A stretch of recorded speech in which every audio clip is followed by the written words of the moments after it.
Hello. Hi. We'll start with the exercise, okay? We'll just do martial arts.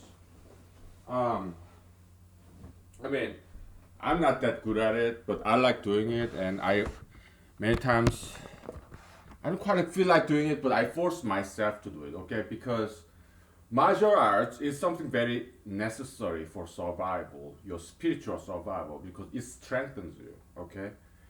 So yeah, just do it with me, okay?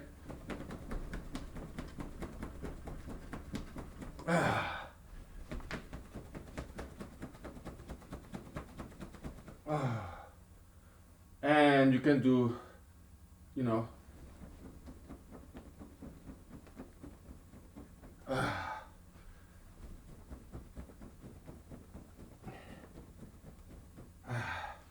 and this way, right?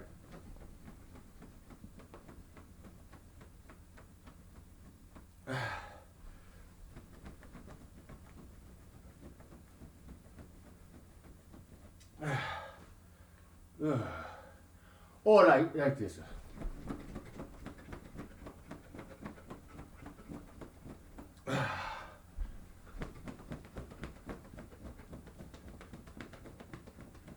Oh, it's so hard.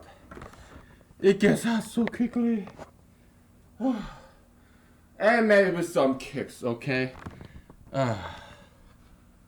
Kicks I do slow, okay? 1, 2, 3, 4. 3,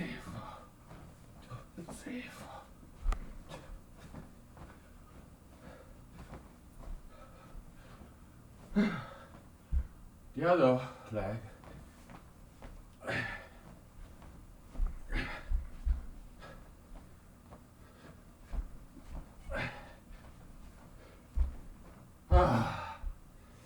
High, middle, low, okay? It gets hot very quickly. I'm hot.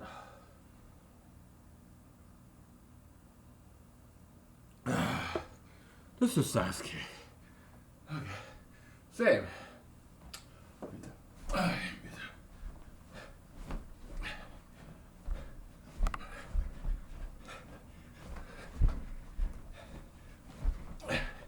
Okay. Now the other way.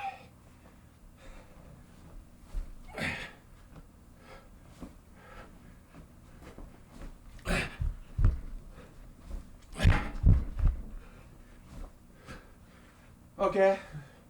We'll take a break. Then we'll be back. Oh.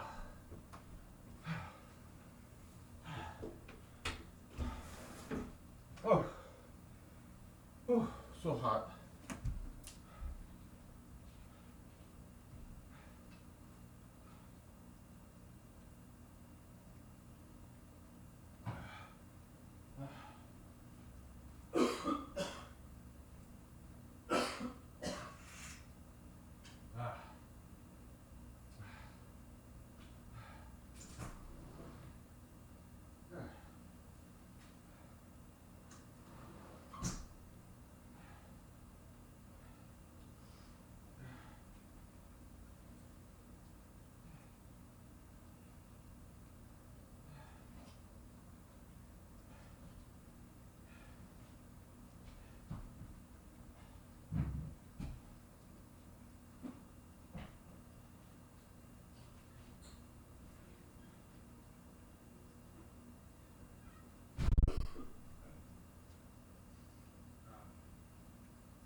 Okay, we're back.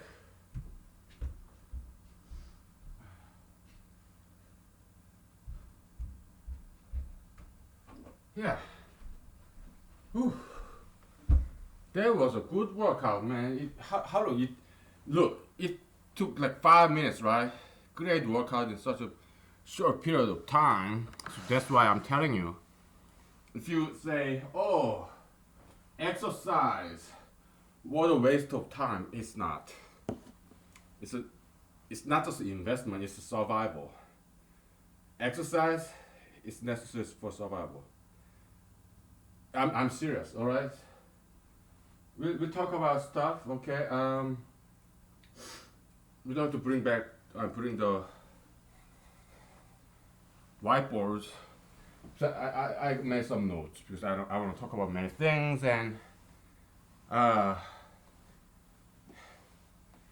so yeah, if you say, oh, I'm so busy I don't have time for exercise, that's an excuse. Okay, you just need 5 minutes. Okay. And exercise washes your inside of your body. You wash outside of your body, take your shower or take your bath, and for so many Americans, they don't even do that. Okay, so some Americans smell bad. It's not just Americans. Any country, if they don't wash Monday through Friday, yeah, they smell bad because in the air you have fungus, virus, and bacteria. Okay, and in the air, all this. Have you ever seen this? You open the window, so sunshine, sunbeam comes into your room, and you see this air, this dust floating around in a Brownian motion fashion, random collision, right? And every single particle of those darts, probably there are like millions or thousands of bacteria, fungus, virus combined, okay? And they land on our skin, hair, fungus among us, okay? There are fungus among us, bacteria, virus among us. It's in the air. We breathe in and we breathe out all those germs. Okay, so they live inside of your body, live outside of your body, surface of your body. Okay, and they start to eat you or eat dead skin cell, sweat, stuff. Okay, so they live on you. Okay, and they poop on you, poop, feces. So and it's like your on your surface it's rotting, smelly. Okay, inside of your body, yeah, they start to multiply if you don't exercise. So what exercise and diet, healthy diet do? Healthy diet, yeah, nuts, fruits, vegetables, white meat like fish, turkey, chicken. Okay, and or seafood. Okay, healthy, vegetables, grains, like brown rice, black rice, quinoa, beans, healthy food. Okay, nowadays they talk about organic food. It's all hype. It's all fraud. There's organic food is not gonna do you anything. It's and nothing good. Okay, it's a fraud. They just wanna charge you more by labeling this organic. It does not make you healthier. Okay, so yeah, just eat healthy, no sugar, no fat. If you crave for sugar, eat fruits, berries. If you crave for fat, eat nuts. Nuts are very rich in fat. And but fruits and nuts they have very good stuff in there. So that's why if you crave for sugar and fat, yeah, eat nuts and fruits. Don't make smoothie or no. Just eat them raw. Okay. Oh, no cakes, no, don't no added sugar or oil or fat. Okay, so because oil, it's very hard to wash it off. if you touch cheese and fat on your hand, it's very hard to wash it off. So you, imagine what happens when it get inside of your pipe system, your internal plumbing. It will stay there. It will clog you. Okay, so yeah, eating fat, cheese, oil, don't ever do that. Okay, maybe every once in a while. Yeah, I eat sometimes what fried gizzards and fried liver sometimes. How many times? Maybe once a quarter, if that. Huh? Once in a while is okay. Okay, once in a while. How many times do I eat cheese? Twice a year, I guess. Less than once a quarter. Okay, so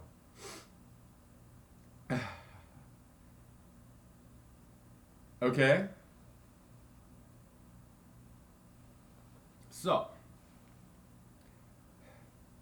So yeah, what this exercise, healthy diet does to you is this. So you have germs, right? I told you washing. You need Monday to Friday. Take a bath or take a shower. Okay, smell nice. Don't do this cologne and perfume. No, you don't need that. As long as you wash Monday to Friday, preferably in the morning, so that you're clean when you go to work. Okay, and you don't smell bad. Okay, so you wash outside of your body. How do you wash inside of your body? Yeah, you do exercise because fresh oxygen. Okay, and then you take in fresh oxygen. Yeah, you do, and you drink a lot of water, right? Throughout the day. Okay, you drink a lot of water, fresh oxygen, and you eat a lot of dietary fiber by vegetables. In the morning, what I do is like vegetarian breakfast. Okay, like broccoli, Brussels sprout, um, beans, corns, kale or collard leaves. Okay, I put them in the water and I just microwave it. I eat it. Okay, so that's my breakfast typically. Vegetarian breakfast. Okay, so now I am full of dietary fiber inside of me. So yeah, it just flushes out, right? And I drink a lot of water. Okay, and non-caffeine tea sometimes. Actually, every day on a daily basis. Non-caffeine tea. Okay, herbal tea, and they are healthy. And so yeah, that's and you get all the good nutrients inside of your body. Okay, and you exercise. You drink a lot of water, breathe in fresh air. That's how you wash inside of your body. Now, yeah, germs they come in, but you are strengthening your immune system. Okay, so in fractal geometry and also Eastern and Western philosophy, microcosmos, and then you have macrocosmos, and then you have bigger cosmos, bigger, but they are all look the same, like fractal geometry. Okay, so like you have cell, then you have a person, and then you have a family, and then you have this town, and then you have this county, and then you have state, then nation, and the entire globe, right? They all operate in the exact same principle. Okay, what I'm saying is, if you know biology, okay, a cell is like a nation in itself. You have a nucleus, they are like brain, the government, right? DNA stuff, and then you have Golgi apparatus, and you have what adipose or whatever. You have all these different organs, cellular organs. Okay, that's just inside of a cell nucleus. There are also other stuff in there too. Okay, so yeah, it's fractal concept, recursion, recursive structure, recursive similarity between microcosmos and macrocosmos and bigger cosmos. They all look the same. They all work exact same principle. Okay. So when you eat a lot of fat, okay, all those fat, extra fat is stored in the cellular level, okay.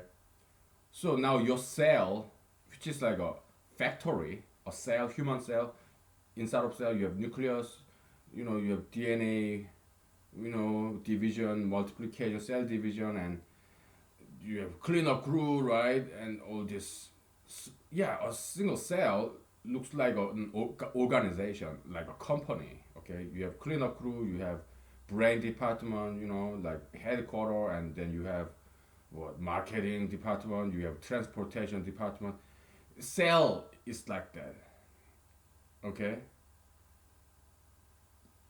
just like human body, we have eyes, you have throat, and you have stomach, you have heart, all different departments. Human being or any plant, animal, organism works just like a big organization, like U.S. Army or U.S. government or company or charitable organization. Okay, you have different departments in those big organization, right?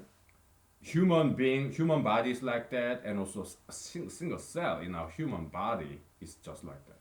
They have different sub departments. Okay, now if you don't exercise, what and you eat all sugar and fat, what happens is in a cellular level, you kind of run out of space because there's so much fat in there. There's so much fat in this cell and around the cell. So this functioning of this cell is become very inefficient because there's too many unnecessary obstacles of this fatty stuff. Okay, so your cell doesn't function very well. Okay, now your body in a bigger level, your body doesn't function very well if you're obese because your body is so inefficient. You're just too heavy. Okay, so yeah, you become very inactive because you're heavy, because you cannot run, because you're too heavy. So you get heavier and heavier and heavier because you don't exercise. And you need to have some fun, and the only fun you can have is play video games, sitting, or watch movie, watch TV, sitting. And also you eat snacks. So you get bigger and bigger and bigger, okay? It's not just you. It's your country. Obese country. The country of fat people, America. United Fat America. United Fat America, okay? That's America. Look no further than President Trump. How obese he is. He thinks exercise is waste of time. He said that, okay? So he doesn't exercise, all right? And he eat what? 2 scoops of ice cream, but everybody else in the room have only 1 scoop, right? Oh, he's so special, right? So yeah, of course he's obese. He's a very fat man, fat cat. Okay, so that's President Trump. Okay, so that's why I have no choice but running against him in 2020. Okay, because it would be a shame to America that he become the president in 2020 because it's a special year, right? 2020 vision. He doesn't have 2020 vision. Okay, maybe he have 2010 vision. I do. I'm the only guy, only person in America who have 2020 vision for America. Okay, so I have no choice but running. Okay, I am running. Okay, I'm official president candidate. Okay, so I'm running against President Trump. All right, so it would be such a shame if he become president. Okay, so you better vote for me. All right, so.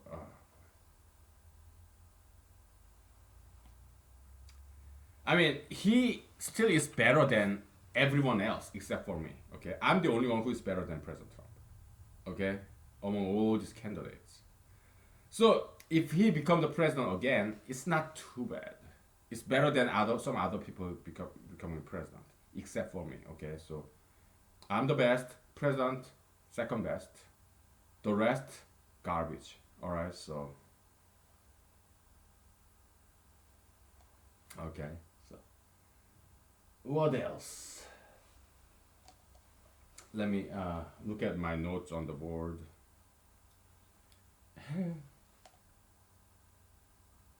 Okay, I was watching this Twilight Zone series, and there's this beautiful baby looking lady. She's probably in her mid 20s, but she looks just like a baby. That like innocent kind of pure, beautiful young girl, like in her 20s. That means she's a very strong person. Why? Because if she still looks like a baby in her 20s, even in her 30s and 40s, even 50s and 60s, if she had this purity of mind and this beautiful look, it means she's strong enough to fend off all the evils in this world for a very long time, for decades. So she's a fighter, very strong fighter, because she didn't get polluted, corrupted by all these evil influences in this world, like tattoo piercism, sugar fetishism, and marijuanaism, plastic surgeryism. Okay, yeah, if you can fend them off, if you can fight all those evil ideologies, if you stay like a child, as innocent and as beautiful and as pure as a child, then nobody is stronger than you are. Okay? You are the strongest person. Okay, it's just like Jesus said. Yeah, be like children. You know, Jean-Jacques Rousseau said, "Yeah, go back to the nature, return to the nature, something like that." It's all along the same line. Okay, so now next thing.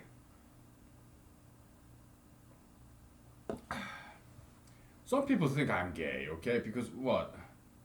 There's this, you know,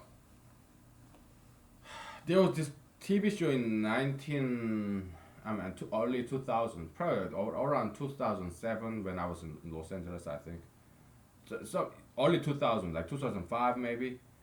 I don't know. There was this TV show in Hollywood featuring gay guys, like some what queer eyes or some bullshit like that, right? So basically, what they're saying is gay guys are very fashionable and they have superior aesthetic sense. That's a lie. Okay, that is a lie. Okay, if they have superior aesthetic sense, superior sense of what beauty is, why do they become gay? And because gay is ugly as fuck. Gay men and man, another man kissing, that's ugly. So they have inferior sense of aesthetics. They have inferior sense of knowing what beauty is.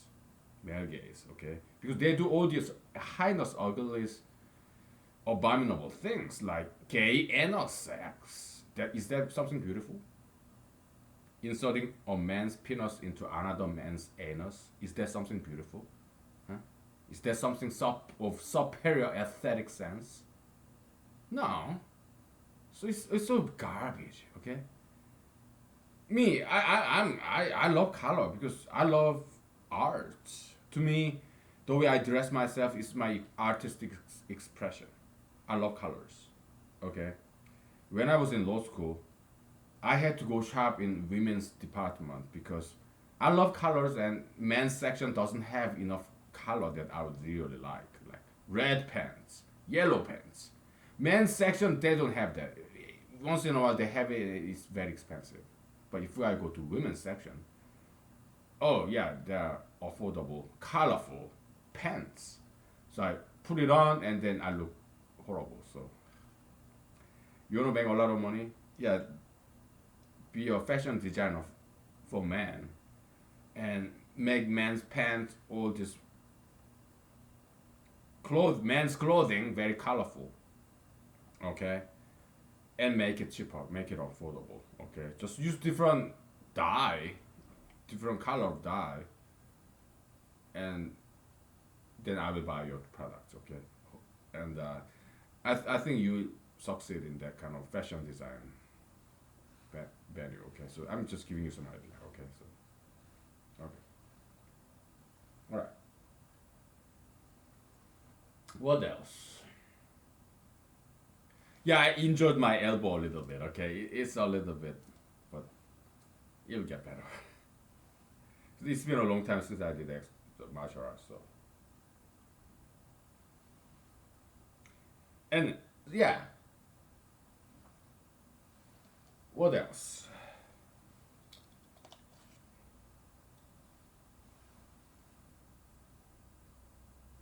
That's about it. Okay, now we can get back to this permutation algebra. Okay, after a break, we'll take a break. Okay. I got a lot of notes back there about permutation algebra. Okay, because I'm being fascinated by it. Okay, I'm being very intrigued. Okay, so the more I learn about this permutation, the more I get intrigued.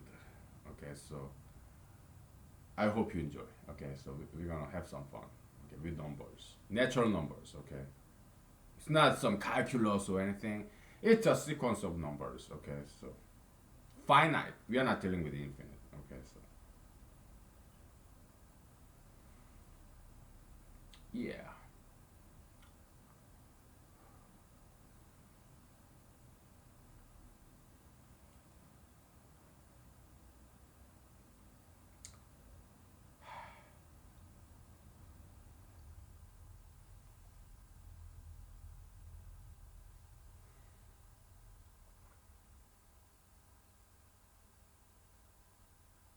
All right, we'll be back. Okay, so ah,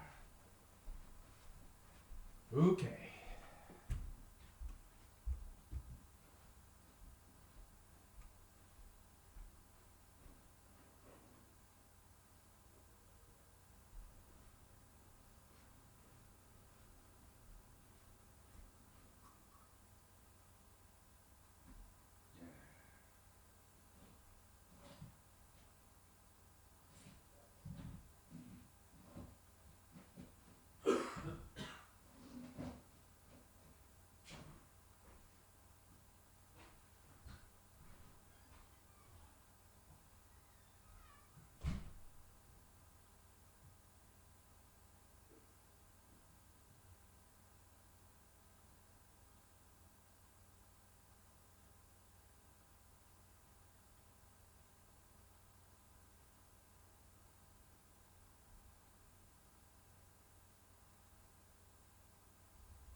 Okay.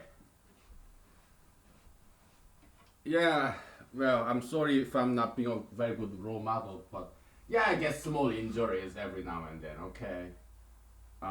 But not no big injuries, just minor, small ones every now and then, okay? It's better than big injuries, okay? So,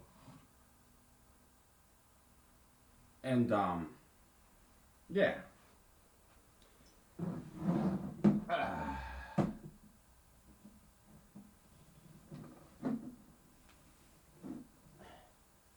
Haha, right? Yeah, make fun of me. I won't get offended.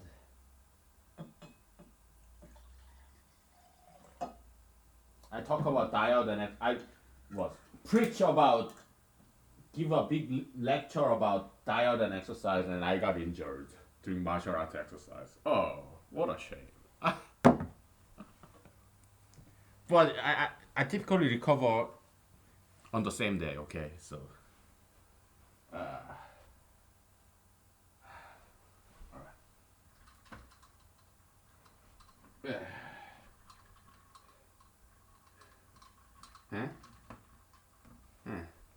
Sure.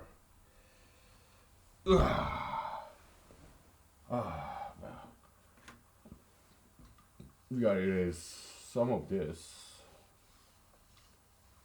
Yeah, I wrote down a lot about permutation algebra because I kind of woke up early this morning, just a little bit earlier than usual, and then jotted down what I thought about. Like I was lying on the bed this morning, or because I set multiple alarm clock in my cell phone. The first one goes off at 4:30. Then I kind of like half awake, and then I just lie on my bed after turning off my alarm, first alarm, and then it's like 30 minutes until like 6:30. Okay, so I have like five different alarms. Is it five? 4:30, 5:30, 6:30. Yes, five of them. Just lie there, half awake, half dreaming, and I think about permutation. Oh, okay, yeah, okay. So about was 6 o'clock. So I turned on the hot water in my bathtub, and then I crawled back to my bed. And okay, yeah, it's about time to go back to my bathtub and turn off the hot water faucet, and then okay, maybe it's time to write this down. Scribble down. Okay, so that's what I did this morning. And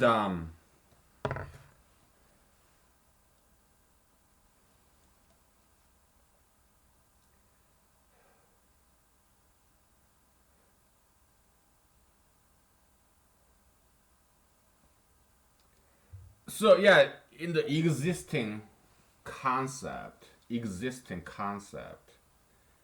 there's permutation, permion. Okay, they keep calling it permutation, but we call it fermion. Okay, fermion. Okay, it's a natural vector, a vector on ordered set of natural numbers, positive integers. Okay, so 1, 3, 5, 6, 2, 4. Okay, so there's no repetition allowed, and it had to be consecutive natural numbers. Okay, that's fermion. All right, permutant is set of fermions. Okay, if you have what permutant of order 5 here, order 6, then it's the first fermion in this permutant is 1, 2, 3, 4, 5, 6. The last element 6, 5, 4, 3, 2, 1. In between, yeah, all different ordering without any repetition. It's consecutive integers. So that's permutant of order 6. Okay? And how many of them are? Yeah, 6 factorial. I have no idea how many they are. Factorial is kind of exponential kind of growth. Okay, so let's figure it out. Factorial. Okay. Was the order of magnitude, the big O notation. Okay. Factorial. It is some kind of order, some kind of exponential, okay, kind of order of growth. All right, the big O notation.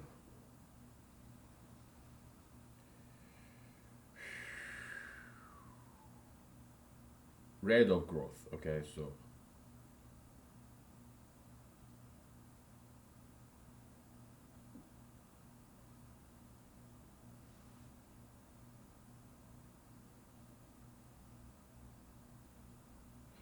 it's faster than exponential. Okay.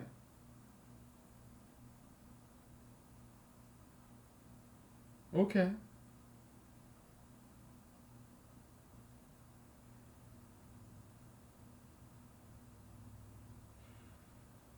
Okay, I got it. So it's factorial is like it's about factorial and factorial order of growth. They say it's higher than exponential. So we know what it is. It's a top. It's n top 2. Okay. Now our operator theory, generalized operator theory, is having some application here. Okay, so n factorial, okay, is equal to n times n minus 1 times blah blah blah times 1. Okay, it's less than n times blah blah blah, blah by n times. Okay, which is equal to uh what, n to the nth, which is equal to n top 2. Okay, so it is higher order operation. This top operation is a higher order operation than exponential function. So yeah, it's about that, probably n to the 1.5, something like that. Okay, so it is faster than exponential. Okay, oh, okay. I didn't know that, but it does make sense. So rate of growth is uh, faster than exponential function. What is double exponential function? Oh, 1.5 to the 1.5 to the x. So it's kind of like top operator kind of. Okay.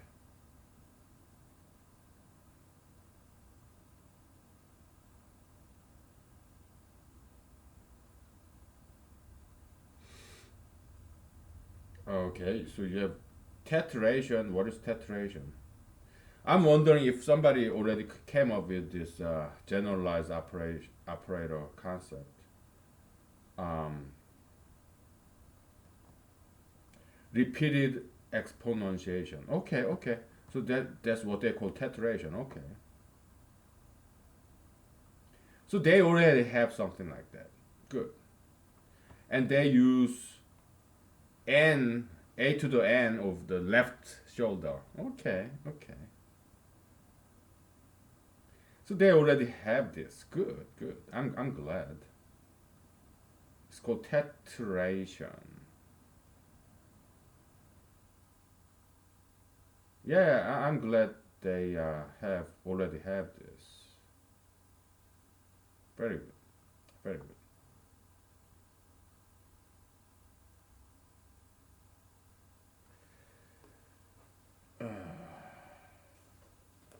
So it was developed in finite ordinals in recursive number theory by Gustein in 1947. Okay.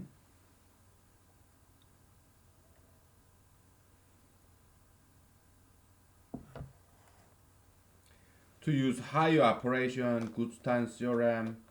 Very good. I'm glad that it's already there. We just called it general operator concept. He just used a different nomenclature, different name. He used different name. Yeah, but yeah, I like that. Ruben, Gustein.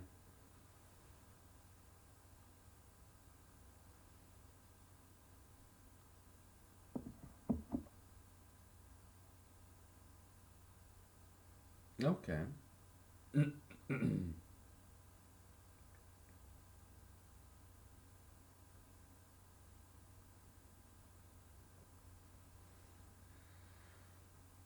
Okay, well, yeah, he's extended Gustein's theorem. Let's see. Very good. Yeah, I like what he did.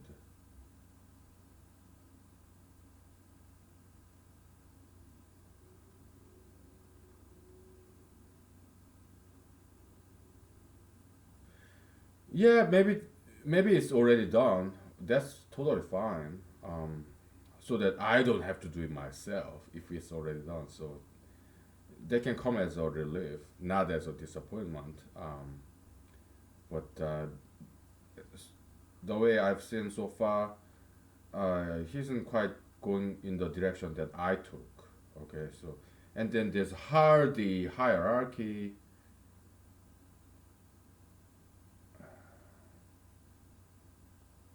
I'm trying to find. I'm trying to see if this generalized operator concept already exists in some different kind of language. Trying to look for that. Just wiki surfing, wiki window shopping. Okay, so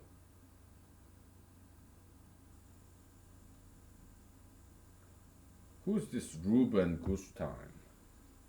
English mathematician. Okay, he was interested in philosophy and teaching of mathematics. I like him. Oh, that's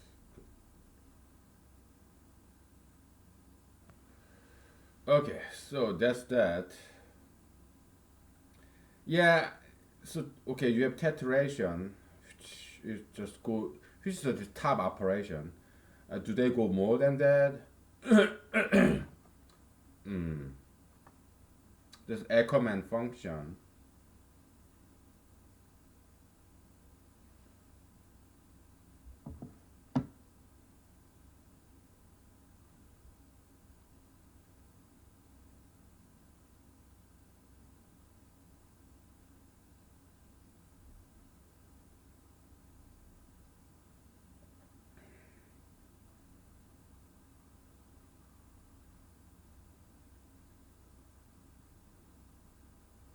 I did encounter Ackermann's function a couple of times in my academic career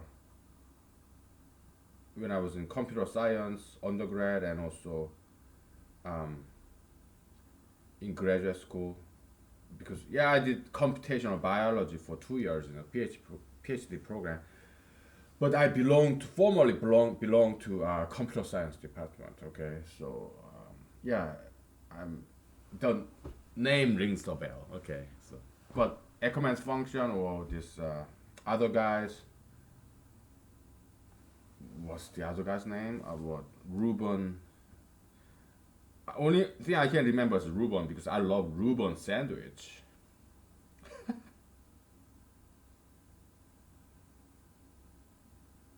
Gutstein, okay, Ruben Gutstein. Yeah, they didn't go in the same direction. There's some intersection, some common area between generalized operator theory and this Ruben Gutstein and Ackermann. There's some commonality, but all they did is some degree of limited degree of this top operator, like two to the two to the two to the two, extended exponentiation. That's all they did. Okay, but we went further, like forever, right? We had two top, two top, two top, two left shoulder, two left shoulder. Yeah, it just goes on like that forever. Okay, and every time you do that, you come up with two different kind of inverse operation, and and two different kinds of brand new number system. Okay, so generalized operator theory. We talked about this last year. Okay, like probably like 7 months ago. Okay, so we are not gonna go back there. Okay, you have to look up in one of my 300 episodes. It's somewhere in there. Okay, so have fun treasure hunting. Okay, okay, because we have to move on. We cannot keep revisiting old theories. Perhaps we one day we will revisit that generalized operator theory. Okay, but now we have to do permutation algebra theory. Okay. Okay. All right. So that's that. So the existing permutation theory. Okay. They did good job. Okay. All these professional mathematicians. Okay. So you have this fermion. Okay. 135624. Okay. What is it? Yeah, it's one-to-one mapping. Okay, it's a function. Okay, that maps 1, 2, 3, 4, 5, 6 into 1, 3, 5, 6, 2, 4. So 1 become 4. Okay, 2 become 3. 3 become 5. 4 become 6. 5 become 2. 6 become 4. It's fermion. Okay, represented by 1, 3, 5, 6, 2, 4. Okay, so these smart mathematicians, probably abstract algebraists or group theorists like Galois, Abel, and their successors, okay, or their colleagues, or even their predecessors. I don't know, okay? I don't know much about group theory, alright? So they found this, okay? 1 become 1, okay? And there's 2, 3, 5. 2 become 3, 3 become 5, and 5 become 2. And 2 becomes 3, 5 becomes 5, 3 become 5, 5 become 2. So it's this cycle of 2, 3, 5, 2, 3, 5, 2, 3, 5, okay? It's circular. So they call it cycle, okay? Now, 4 becomes 6, 6 becomes 4. And 4 becomes 6, 6 becomes 4. So there's this eternal cycling, eternal circle going on, okay? So it's very smart thinking, okay? So any kind of fermion can be expressed as this combination of disjoint, separate circles. 1 to 1 is a circle of length 1. 4, 6 is like swap. Okay? 4 and 6, you swap it. Okay? It's a circle of length 2. Permutational circle of length 2. 2, 3, 5 is circle of length 3. Okay? So, very smart thinking. Okay? And the ordering between these three groups does not matter. Okay? If you switch 4 and 6, wait, because they are disjoint, they are separate, they are segregated, okay, separated. So yeah, 4 and 6, if you do that first, or 2, 3, 5, you do that first.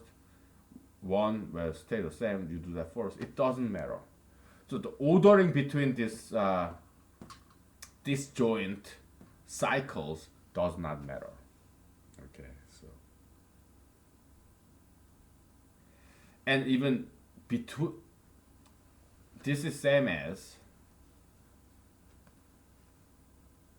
this is same as 1 where is 1, right?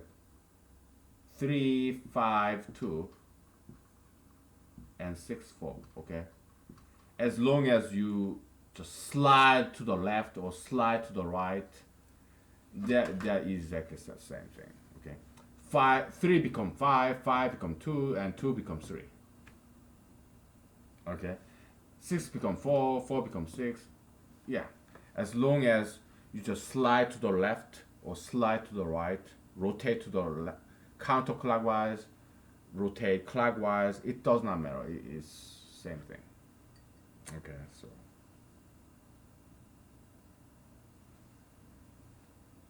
okay, all right.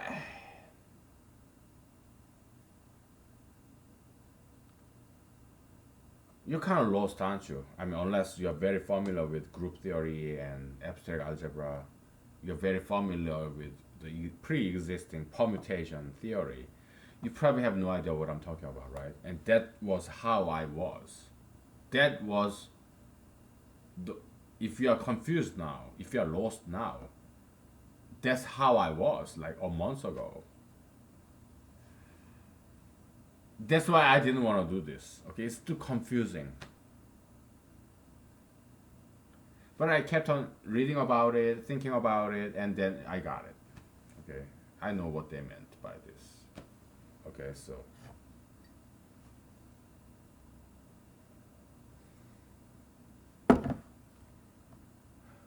okay.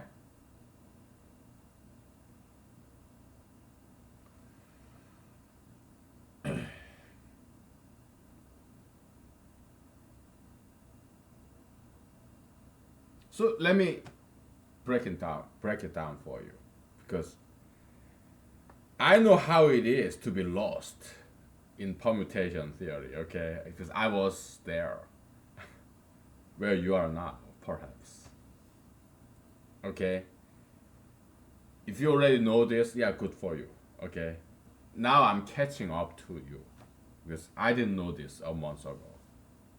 Okay, but in my spare time, yeah, I read about this, thought about this, and I caught up with you in terms of permutation.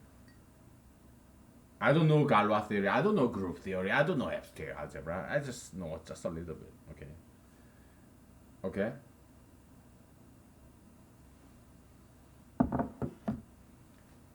All right. We're gonna take a break. Okay, and I'll break this down for you.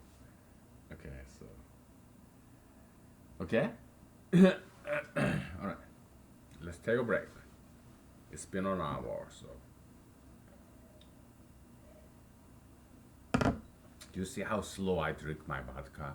I don't do it. I don't. I never do that. Never. Okay. I drink very slowly, like very little sip. Once in a while. Okay. Smell, like smell this sip. Every once in a while. That's how I smoke cigarettes too. My typical cigarette break is like what, 1 minute, 2 minutes, because how many puffs? 3 or 5. Not many puffs at a time. Then I put it off, save it in my cigarette case. If it's done, I put it back in my cigarette case. I never litter, okay? Yeah, just little by little, but every now and then, okay? That's how I smoke, okay? I don't smoke very much, okay? But I do so regularly, just like the way I drink. I don't drink very much, but I do so regular on a regular basis, okay? So, all right? Yeah. Take a break.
Okay, we're back.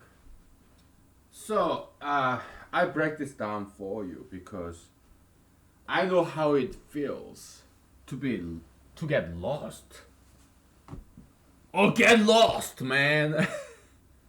To be lost in this permutation theory because I was there, been there, done that. Okay, I was there. Okay, I was once lost. Now I'm found. It's in Bible. Okay, I was once lost. Now I'm found. It's some this classical hymnal. Oh, I love this classical hymns, Christian songs that made back in the days. The kind of church music I grew up in 1980s in South Korea, but they came from America. Okay, American hymnal Christian songs made in what, 1800s, early 1900s. Yeah, they got translated into South Korea. I grew up in Methodist church. Okay, so it was a big church. Okay, it was one of the biggest church organization in South Korea. Okay, so yeah, I grew up there, and so they translated American hymns, Christian songs. So yeah, I love those. I was once lost, and I'm found, lost and found. Beautiful song. If you are lost, no worries, I'll find you. Okay, so just like a good shepherd, just like Jesus said. Okay, yeah, good shepherd, baby. No worries, we'll find you. Okay. Uh, yeah, I'm gonna have this Alaskan horseshoe mushroom. It's so beautiful, it's all dry now because I haven't. See how beautiful this is? This horseshoe mushroom, okay, it grows on this birch, dead birch trees, and I have plenty in my backyard. So now it's dry again because I haven't had this drink for a while, and but it's still good. There's no fungus growing on there because, I mean, mushroom itself is a fungus, right? So they can fend itself against other fungus, like and maybe it's still alive. I don't know. It makes fantastic vodka drinks. Anyway, okay, let me break this down for you. Okay, so forget about permutation function, forget about permutant, just think about fermion. Okay, it's just number of, it's a string.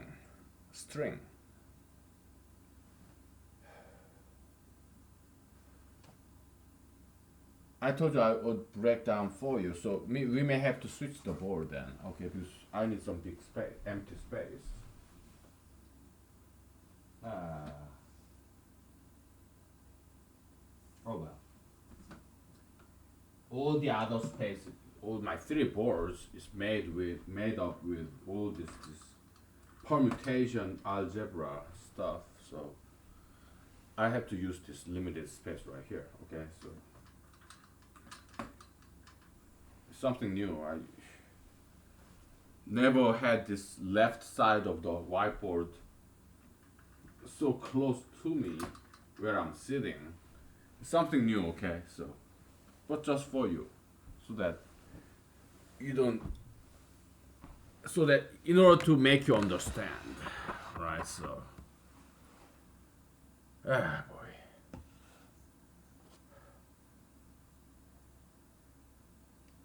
you see that over there? Yeah, that's curtain kind of squeezed between the windows, window panels. Why? I want the air to circulate. Okay, so I break it down for you. Okay, we got space here, so but I cannot erase this yet. All right, so oh boy.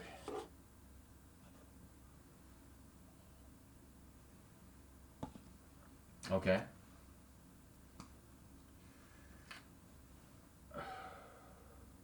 Just think of Batman. Okay. We are gonna define a brand new operator. All right. Forget about this composite function and all that shit. Okay. Forget about it. We're gonna define a brand new, because composite function is kind of like Arabic, right? You read from right to left. By the way, my left arm is getting better. I told you, yeah, I get injuries, small injuries during my, especially during my martial arts session. Okay, but I recover within 1 day or within hours. Okay, like I hit something very hard, like but I do not hit it too hard because I'm not fucking stupid. No, but I do get small injuries from my martial arts sessions, but I typically recover within a couple of hours. Okay, so now I can drink with my left hand. Before that, I was drinking on my right hand. Okay, because it was still recovering. Okay, but if you exercise, you are very resilient. You can recover very quickly from small injuries, and you don't get big injuries. Okay, and yeah, some small cold virus, whatever. Yeah, I take Dayquil. Okay, just 2 pills.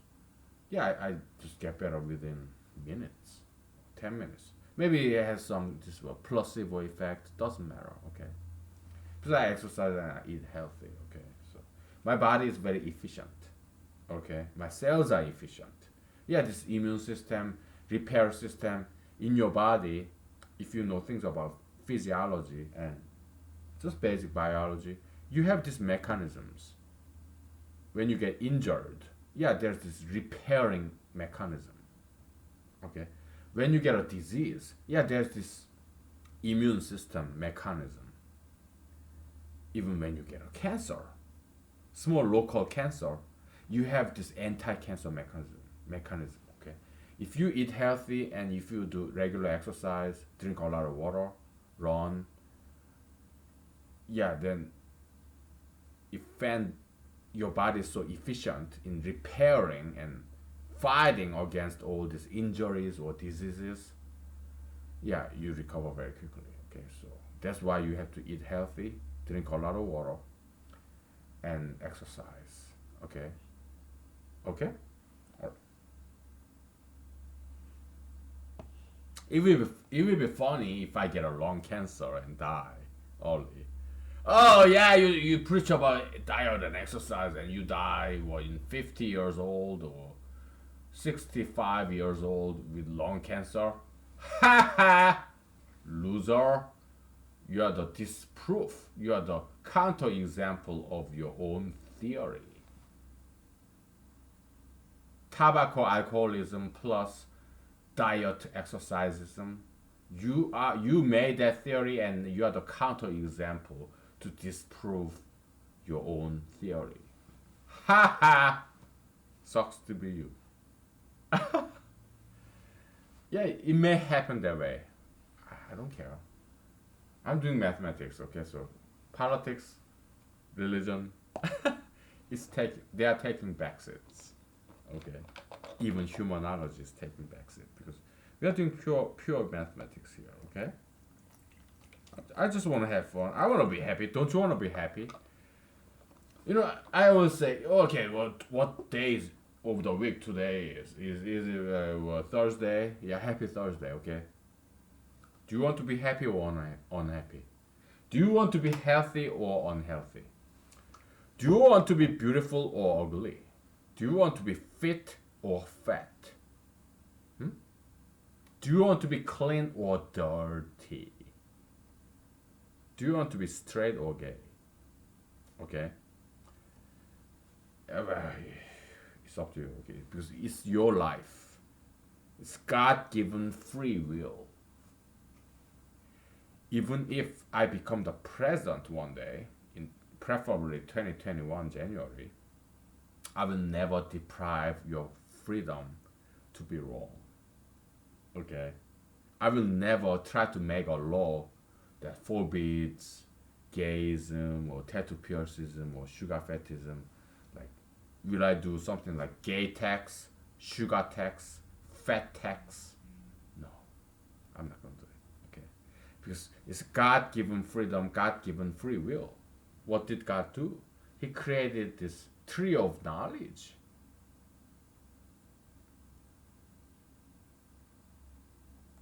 Freedom of choice to Adam and Eve in the Garden of Eden.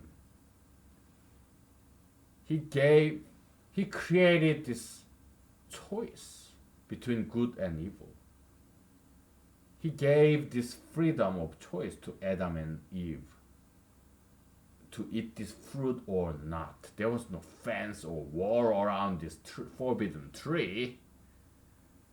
All he said is, don't eat it. If you do, you'll die. Okay. That's all he said. Okay?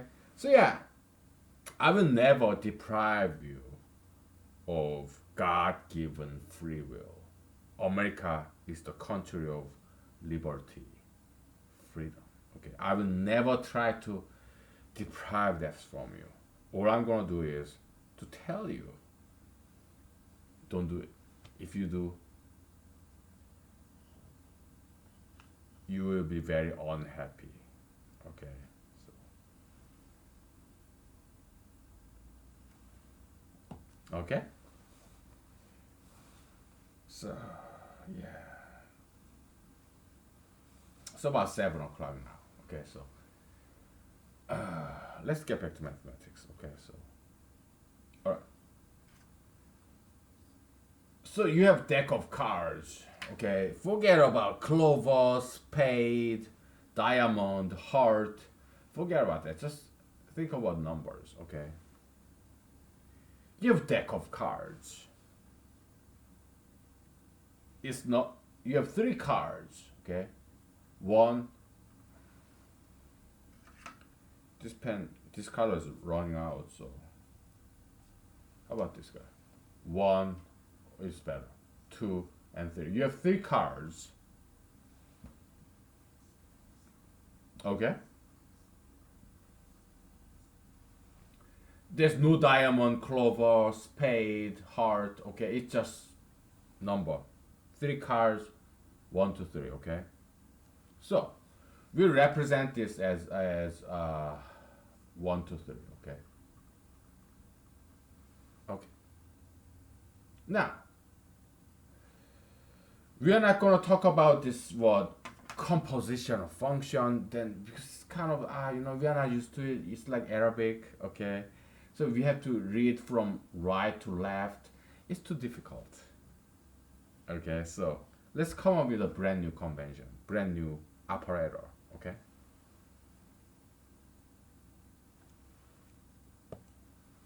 what if, so we call this fermion. Okay, fermion, let's say fermion 1. Okay, and 1 to 3, now we have multiplied by 2 3. Okay, what is this? Switching 2 and 3. Okay, this is something that already exists. This is something I learned from Wikipedia. Okay, or other websites, YouTube, whatever, or books. Okay, is what? 1, you're switching 2 and 3. Okay, 1 3 2. Okay, okay, how about this? How about, oh, that's too easy. How about 3 1 2? What if we multiply this by 2 and 3? What is it? I give you like 5 seconds or 10 seconds. Okay, or 30 seconds.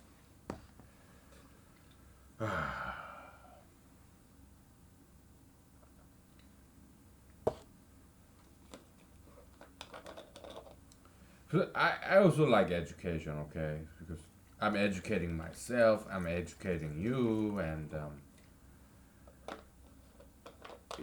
it's very rewarding experience. Like mother's job, if you're a mother of a child, that's the single most important job in the world because your child is the future generation. They are our future because we all die of old age. So what becomes of humanity in the next generation? Your child. Mothering, giving birth to a child and being with them, raising them up, mothering is the single most important job in the world. Because that's what humanity becomes of in the future. That's the future of humanity. Next generation. Okay, so mothering is the single most important job of the world. Okay, so cheers to all mothers. Okay, all right. Also, father, yeah, bread honor, right? Yeah, they're important too. So, I didn't quite finish this discussion about this two by two table. Okay, you have masculine, feminine, man, woman. Okay,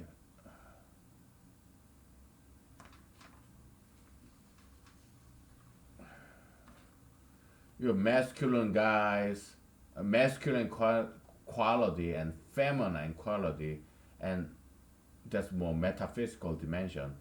And lower dimension, you have male and female, man and woman. Okay, and you have higher metaphysical. So that's metaphysical. Okay, and here you have physical. Okay, it's a lower thing, lower dimension, right? So you have masculine man. Yeah, let's do it with lower thing. This physical thing, we'll do it with lower cap, lowercase. Okay, lowercase mmw. So you have masculine male and feminine male.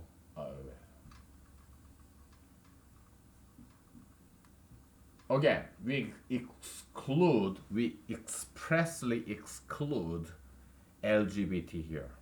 We don't care about LGBT. It's all garbage. It's all bullshit. In humanology, LGBT, this gayism have no place. Okay, so because it's all garbage. It's all bullshit. Okay, we have feminine male gender people. Okay, and then you have masculine, metaphysically masculine women. Okay, and then you have feminine, metaphysically feminine, and biologically, physically women. Okay, so this masculine, metaphysically masculine males, they're the bread owners. Okay, they're not the best looking people. They are many times they're obese, they smell bad, but they're workaholics. They are the bread owners, the big time CEOs like President Trump or Donald J. Trump, the real estate mogul. Yeah, they are smelly, they are ugly, they are promiscuous, they are mess. They are mess. Like Harvey Weinstein, yeah, they're stocky, ugly, promiscuous, smelly, fat, ugly. They're this alpha type, okay? Masculine males. They're biologically males and also they're metaphysically like masculine. Okay, they're masculine males. Okay, bread owners. Okay? Now, we have biological males who are kind of like feminine. Okay, so these guys are workaholic. They're not creative. They don't get pregnant. They don't get pregnant physically because they are physical male, biological males. But they don't get pregnant metaphysically either, because they work, learn, teach, Okay, they don't get to create metaphysically. Okay, but there are metaphysically feminine, but they are still biological, physical males. They are like philosophers, mathematicians, people who get pregnant metaphysically. Okay, artists like Leonardo da Vinci or Donatello or Michelangelo or Salvatore Dali, Pablo Picasso or Vincent van Gogh. Okay, but metaphysically they get pregnant. Okay, they have brand new ideas like Friedrich Nietzsche or Arthur Schopenhauer or Immanuel Kant. Okay, so they are metaphysically very feminine, meaning they get pregnant with brand new ideas. The metaphysical babies, ideologies, brand new ideologies. Okay, but they are physically, biologically males. Okay, these people are like Socrates, Plato, Jesus, Saint Paul, Saint John. Okay, they don't know how to work. They don't know how to make money. So typically they rely on these rich patrons. It could be a government or some nobles back in the days, middle age, whatever. Okay, Renaissance era or yeah, because hey, Michelangelo, all he does is this making beautiful sculpture. They care about beauty, beauty, the mathematical beauty, like Gauss or Euler. Mathematics don't make any money. Like Isaac Newton or Albert Einstein. Yeah, hey, physics, mathematics is beautiful. They care about beauty, and they make babies. These beautiful theories and sculpture, painting is beautiful, but it doesn't make any money. It's not practical. It does not. It's not like farming or fishing or hunting. No, they don't earn bread. It's just something very beautiful. Oh, beautiful. Oh, sculpture, painting, beautiful. My theory of general relativity was so beautiful. It's so like luxurious stuff. I mean, it doesn't quite earn bread.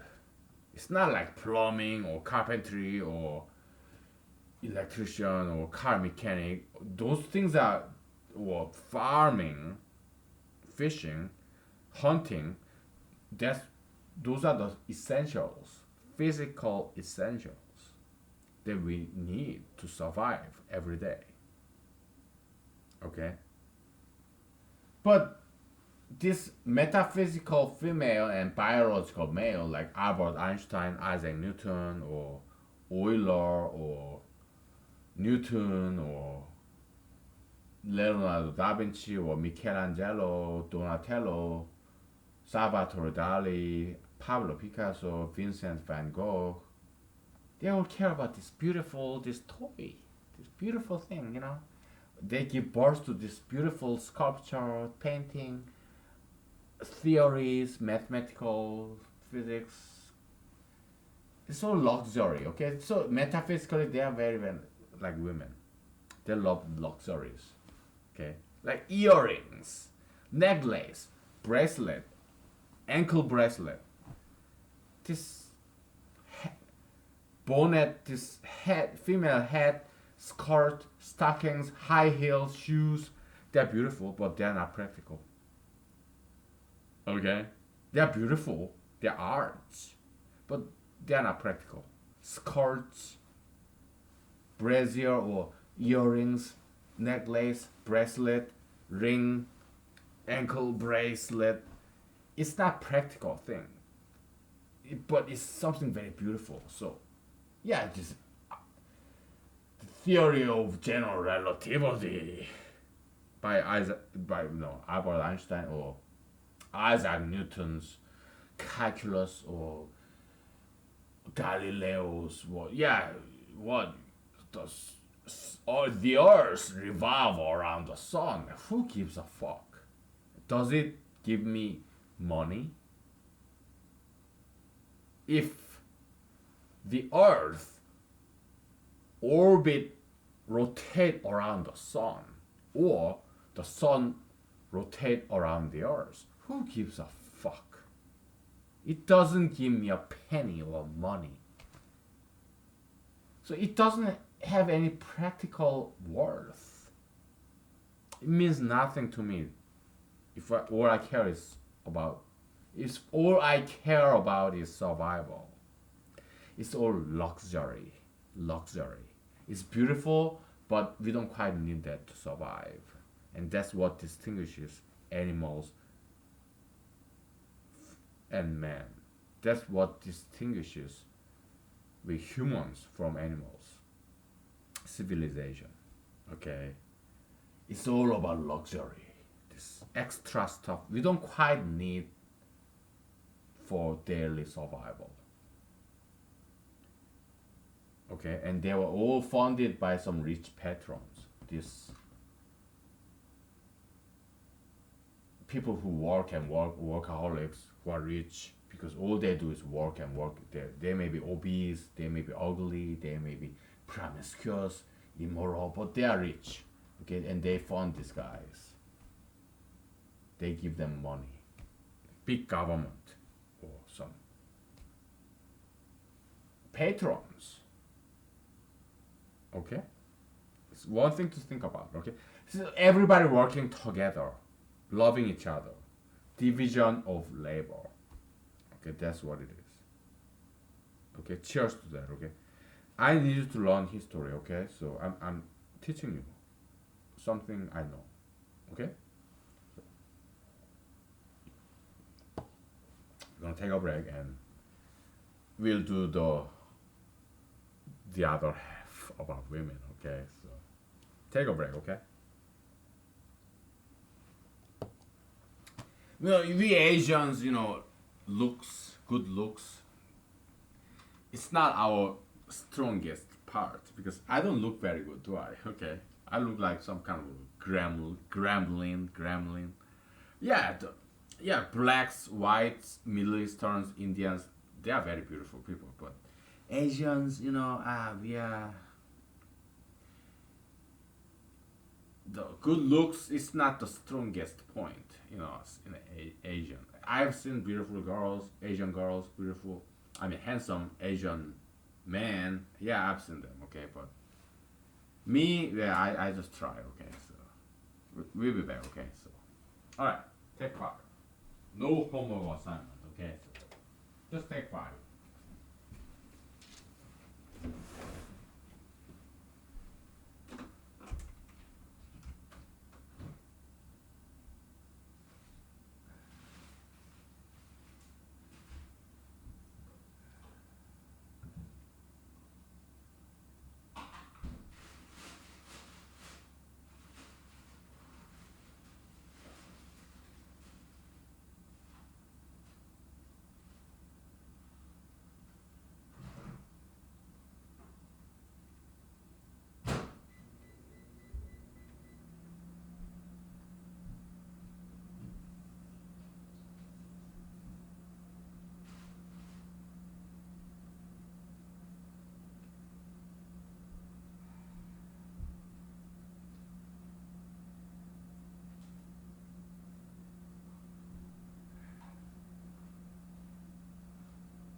Okay, I'm cooking my dinner because it's about time. So um,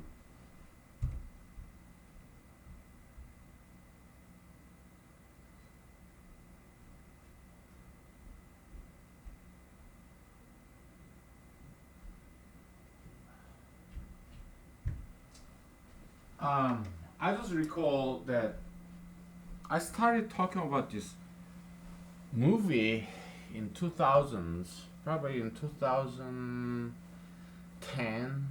2009, something like that.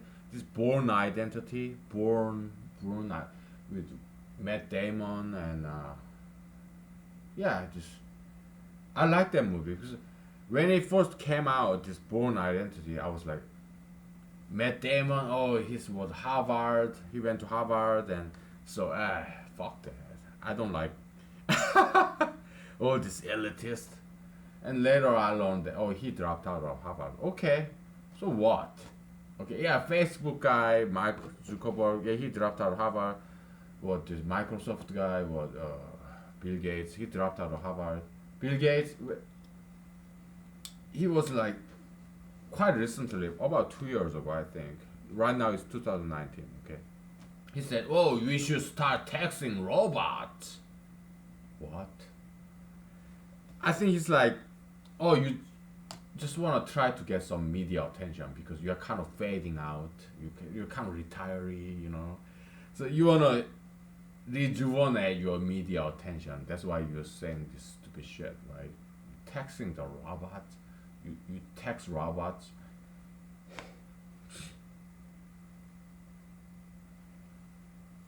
So yeah, Bill Gates, Matt Damon, and Mark Zuckerberg of Facebook, Matt Damon of Born Identity, and Bill Gates of what Microsoft. Yeah, they're Harvard dropouts, undergrads. Okay, undergrad dropout of Harvard. Okay, yeah,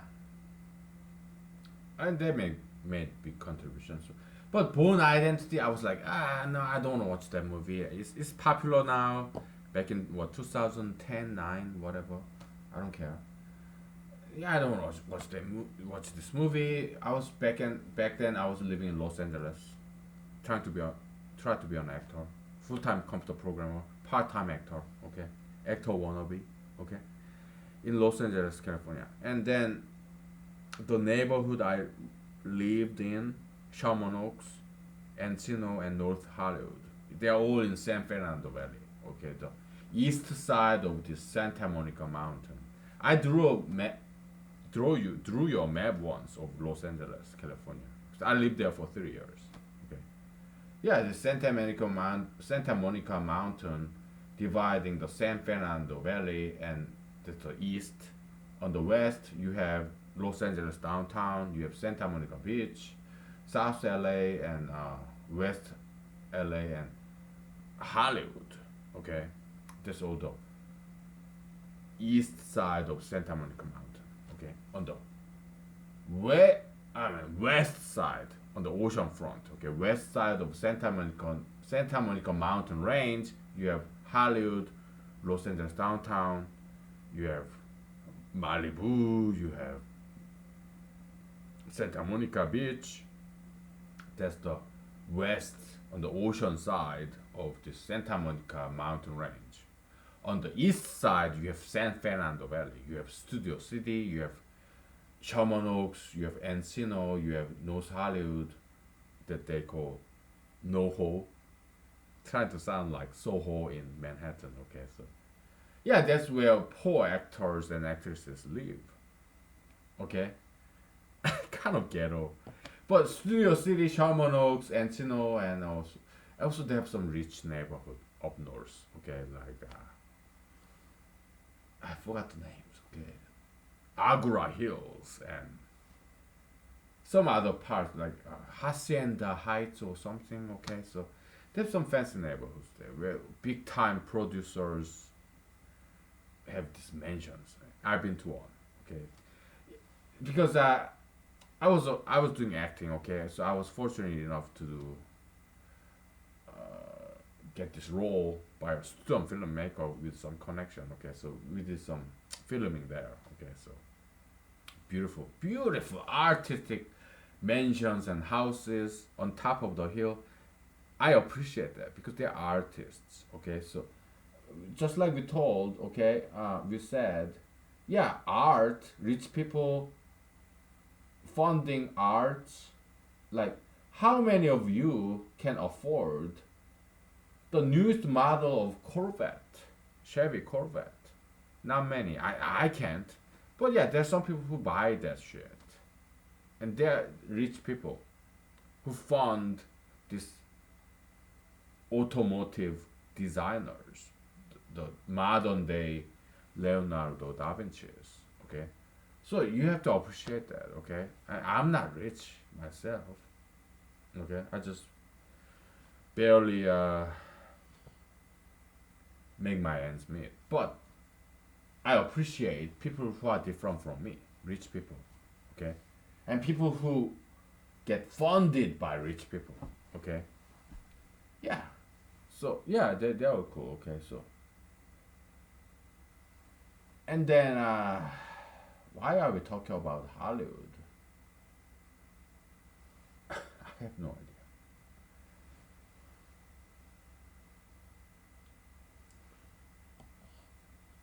Okay, I don't know. Okay, I don't remember why we are talking about Los Angeles, but it's a wonderful town, tinsel town. Okay, it's fantastic. So down the other half of the story is about women. Okay, they are masculine, metaphysically masculine and biologically female women. Okay, masculine women. They are Amazonians. Okay, we are not talking about LGBT or gay, lesbian bullshit or bisexual, transgender. No, we just throw it fucking off the window. Okay? We are not talking about homosexuality at all because we don't talk about it at all. The only time we talk about it is in the context of anti-gays because we don't like gayism. That it's evil, so we burn it. Not the people, but ideology of gayism. We burn it. We make fun of it. Okay. We eat it. Okay. We kill it and eat it.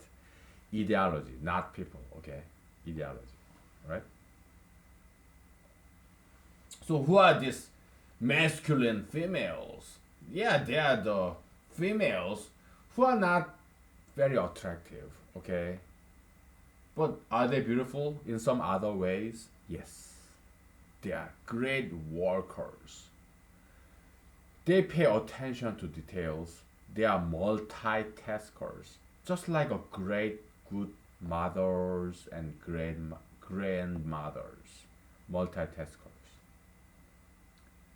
So back in the days, women used to work at home. Okay? They raise their kids, they do the laundry, and they clean their house. They raise their chickens. That's my grandma, okay, grandmother. She worked and she did more than that. In early 1900s in South Korea, she brought in some money by selling this chicken and even lending some money and getting some interest plus principal. She brought in some money because my grandfather was a judge who's perhaps was too charitable. Okay, that's my grandfather, on my father's side.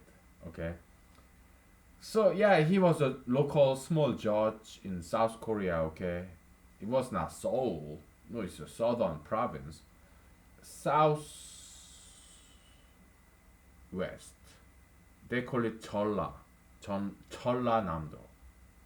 Okay, so it was a very provincial, this country town, very small town judge. That's my father's side grandfather. Okay, he doesn't make much money. He's a government official of this local government.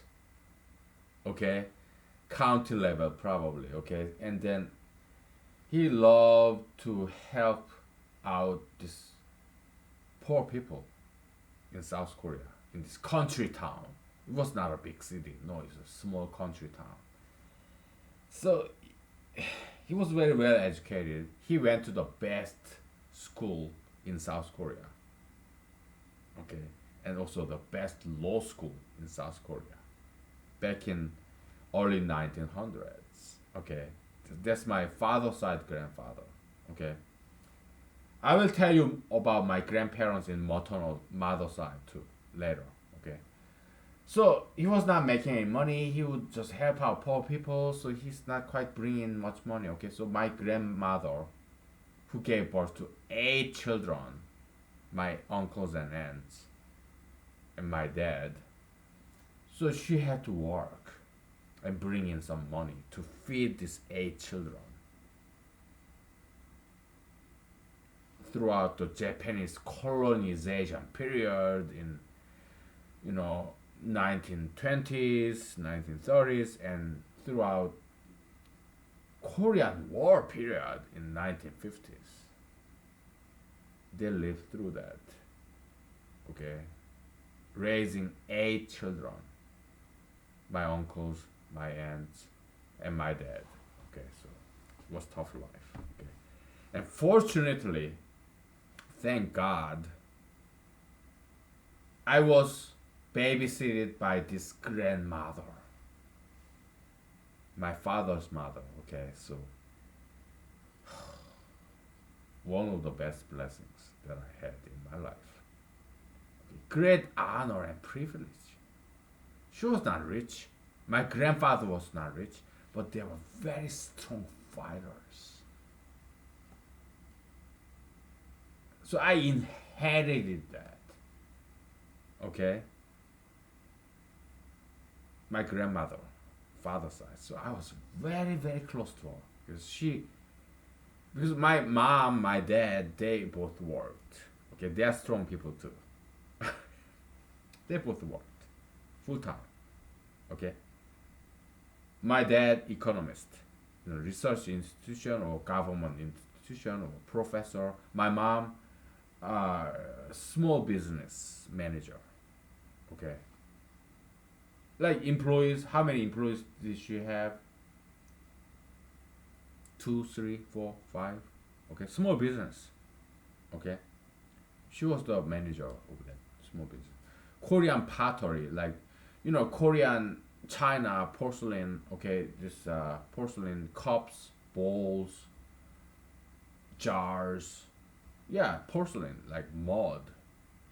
They heat up the mud and it becomes this bowl, cup, porcelain, pottery. Okay, she managed that. Okay, so yeah, my grandmother, she was like in her 70s. So yeah, she babysitted me, said me, and then she would tell me stories. She was good at mathematics too. Okay, because so she would give me these arithmetic problems like what is 1 plus 1, what is 1 plus 3, what's 10 plus 5 when I was like fourth grade in the elementary school or even in kindergarten. Okay, she would give me problems. Okay, because she know that stuff. Okay, one story I remember her telling me is that she told me she lived through. She was like teenager in this Japanese colonization period in 1920s and 1930s in South Korea. Okay, she would tell me this. There once was this Japanese female teacher teaching us in this elementary school. She told me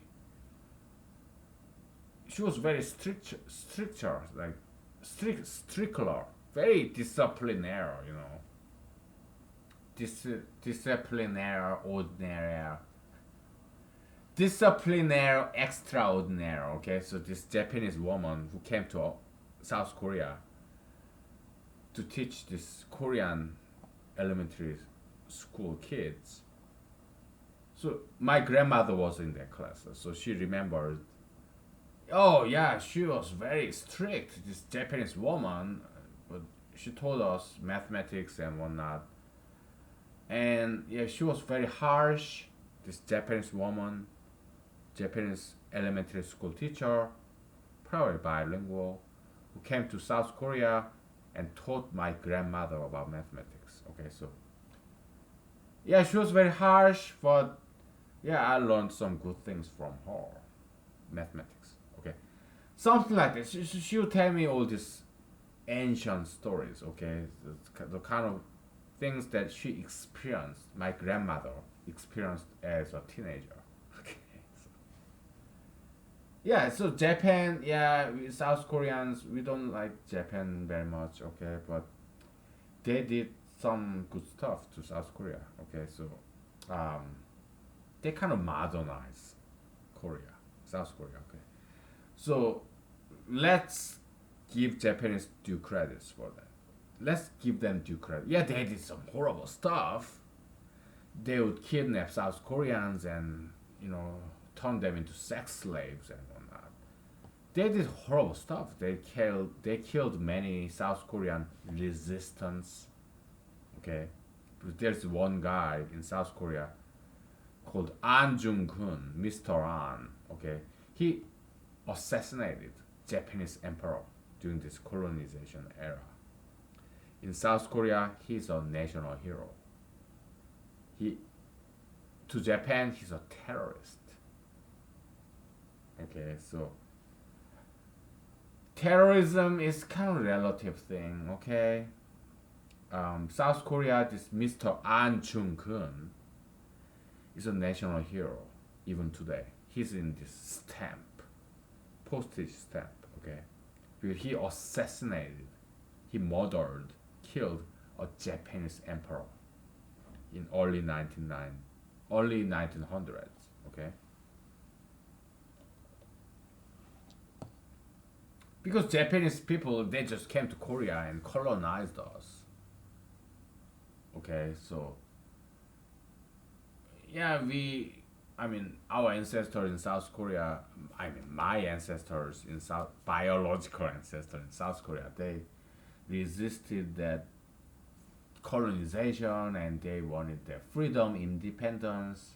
Okay, so this Mr. Anjung Kun, he shot with a gun, handgun.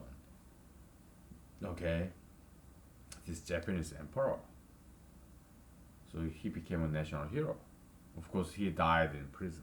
Okay, but in Japan, he was an assassin. He was a terrorist. Okay, so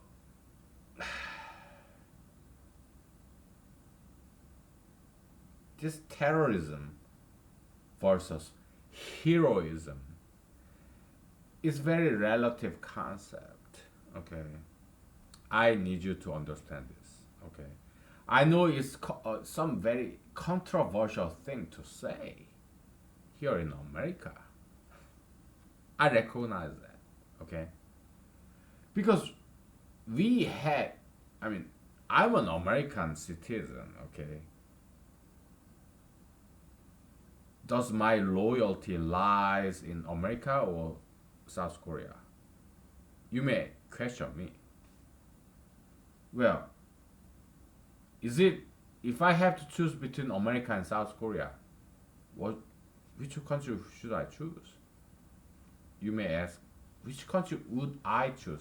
You may ask me, okay? Well, hopefully in a presidential debate stage, in Fox or CNN, when I'm debating President Trump, that would be nice, but probably that will never happen. Okay, so yeah, probably nobody will ask me this question because I'm nobody. Okay, so I'm asking myself,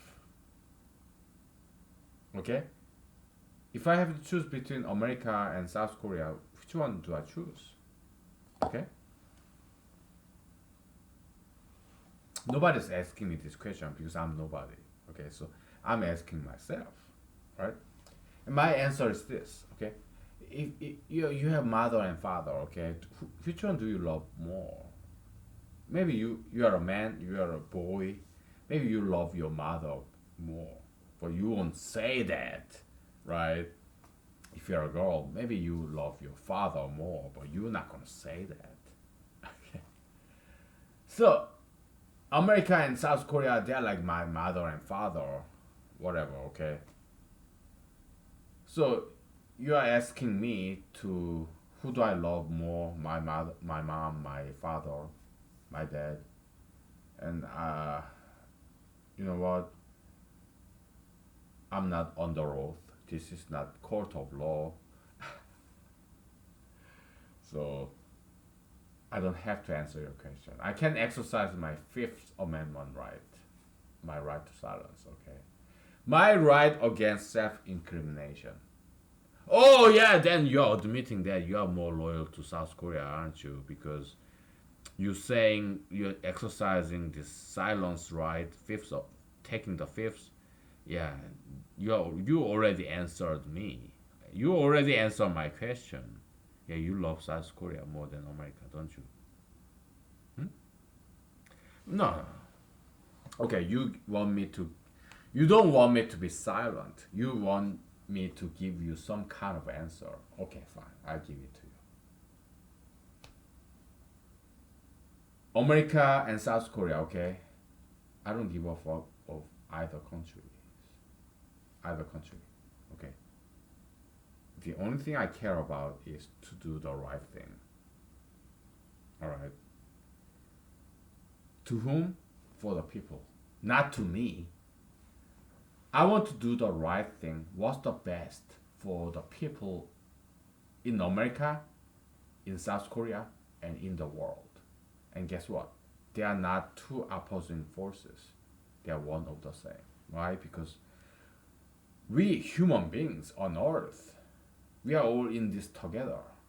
We are in this same one and only ship that we call planet Earth. Okay? We only have one ship, one planet. Okay? We have to work together.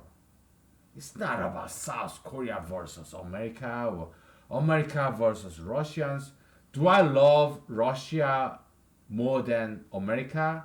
Do I love America more than Mexico?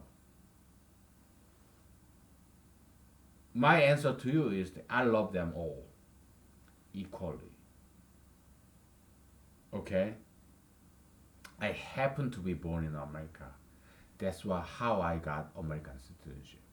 But there are other people who happen to be born in Peru or Argentina or South America or Sudan or Iraq or Russia or Estonia or France or China or Bangladesh.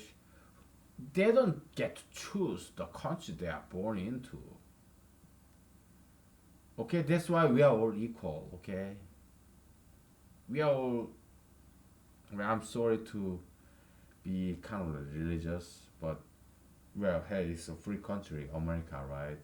So let me exercise my freedom of speech and freedom of religion. Okay, I'm a Christian, all right. So the way Christian thinks is this. Okay, we are all sons and daughters, or daughters and sons of one Father, God.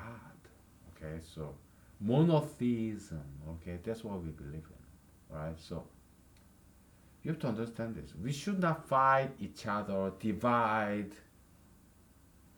Okay, we should unite, right? Everybody in the world should come together, okay? And what did Jesus say? Okay, now that I declared myself as confessed to you as a Christian, my personal religion, okay? Jesus said, the one who want to be the first should be the last, okay? You should never say America first. You should always say America the last. America should humble itself and be eager to serve other countries. That's the only way that, oh, the only way by which America can become again the first. Okay. Because Jesus said, the one who strives to be the last will be the first. The one who strives to be the first will be the last. Okay? If you say America first, America first, America first, America the best, America the best, America the best, if you keep saying that just like President Donald Trump says, then America will be the last. and America will be the worst. Okay, so that's what's going to happen when you re-elect President Trump in 2020. Okay, so President Trump, he's not Christian. He he's a fake Christian. He doesn't believe in Christian doctrines. No, he doesn't even know what Christianity is about. Okay, so yeah, the one and only way that in the next generation, like how we can make America the very first and the very best is humility. Okay, America should acknowledge that other countries are just doing better than America. We should learn from other countries outside America. Okay, we should learn what's good about other countries, how they are doing right. Okay, we should lower ourselves, humble ourselves, so that we learn from other countries. Okay, all the good stuff, like how to be healthy, good diet, good cuisine, exercise, diet, no tattoos, no piercings, no marijuana. Yeah, there are some bad stuff outside of America. Okay, you should not learn bad stuff from our foreign countries. You should learn good stuff from foreign countries. Okay, and we should lower ourselves, humble ourselves, so that we respect other foreign countries. Okay, that's the only way America can be the first and the best. Because once we humble ourselves as Americans, then all the other countries, foreign countries, will love us. Because we are lowering ourselves, we are serving them. Then they will start to love America and buy our goods and services. That's the only way America can make money. Okay, so we're gonna take a break. Okay, so that's my presenter's pitch. Okay, so we'll take a break and we'll get back to whatever, or we may just finish. I'm getting really hungry, and my dinner is getting ready. Okay, so okay, I ask you this question. Okay, so I'm gonna answer it. Okay, it's like 2 and 3 switching. Okay, so it's 2, 1, 3. Okay,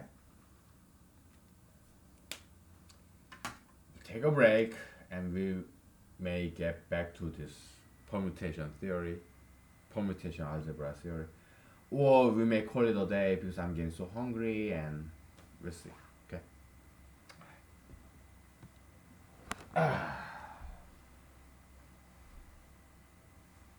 Oh boy, long day, man. Long day. Good thing is today is Thursday and tomorrow is Friday, so that's good.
Okay, we're back.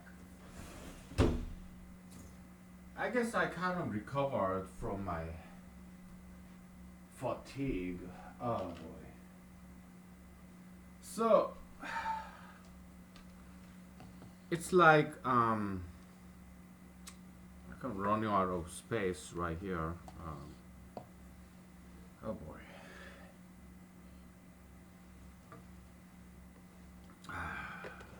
They were great drinks, so I don't know which one to swap out.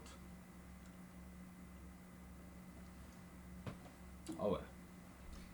So, probably I will never get into presidential debate stage. So all I can do is imagination. Okay, so like, just like, what's that?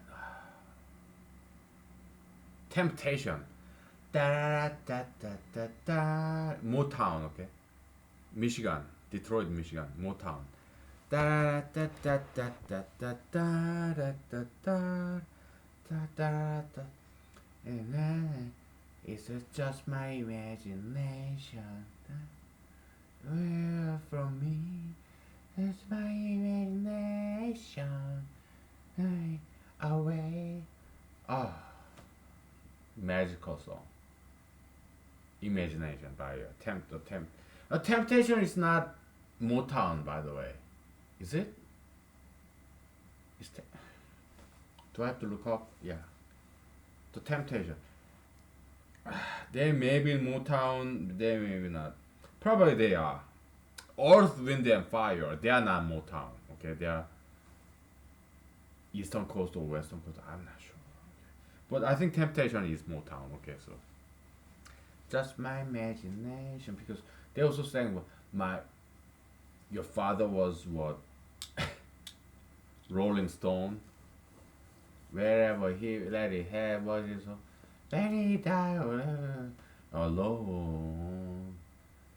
Your father was a Rolling Stone. Like, stealing in the name of the Lord. Stealing in the name of the Lord. Okay. Stealing like a thief, theft, stealing in the name of the Lord. Okay, so it's a Christian crook. I love that song, dude. Papa was a Rolling Stone. Wherever he let it had his was his home. When he died, all his life was alone. Do do do do do do. This bass guitar. So I love Motown. Okay, Motown. There's this female African American female groups like dancing on the street. And yeah, Motown groups. Motown label, Motown Records in Detroit, Michigan. Oh, I went to their museum. Okay, Motown Museum. Because I wanted to pay tribute because I'm a huge fan of this African American Motown, this Midwest, this Detroit, Michigan. I'm a huge admirer and huge fan. Okay, African American music. Okay, so there are something else. Okay, so yeah, the Beatles, Michael Jackson. They came to this Motown museum in Detroit, Michigan. And yeah, Michael Jackson. Yeah, Jackson 5 is kind of Motown too. So yeah. Okay, let's get back to mathematics. Okay, so all right.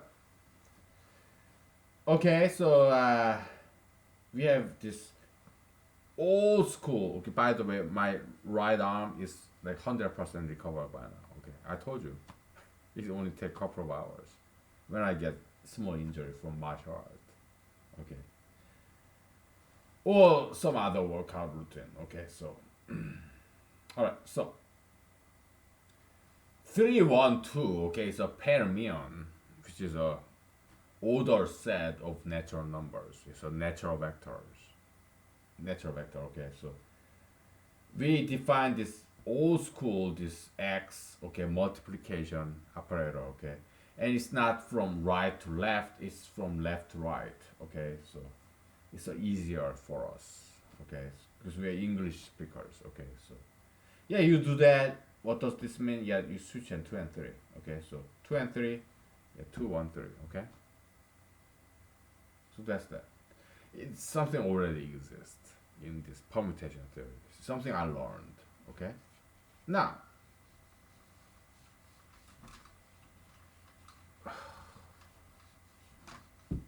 48 minutes left. I may end early, okay? Can I go home earlier? Can I go home earlier?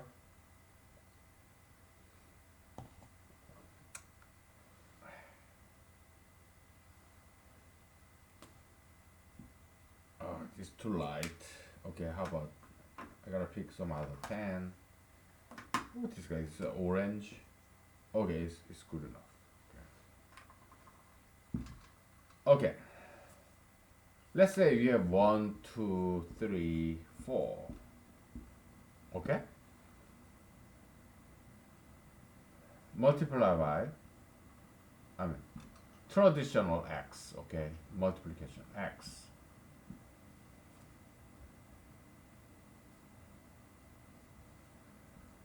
4 2 3, okay?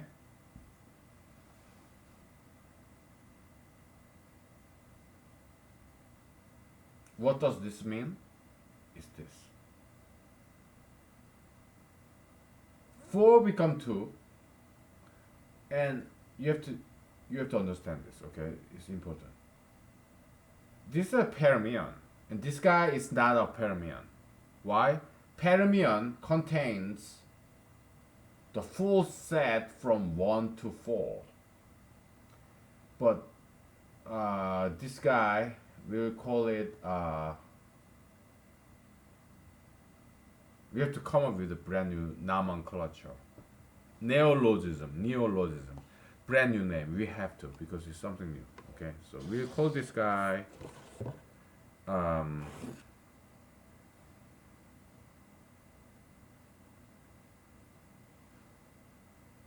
about cyclone? Okay. Yeah, cyclone. Okay, you have fermion that contains this full from 1 to 4, 1 to n, okay? But cyclone is kind of partial ordered set of that. It does not contain the whole thing, but sometimes it can, okay? But it comes always after this traditional multiplication operator, okay, x, okay, like Mr. X,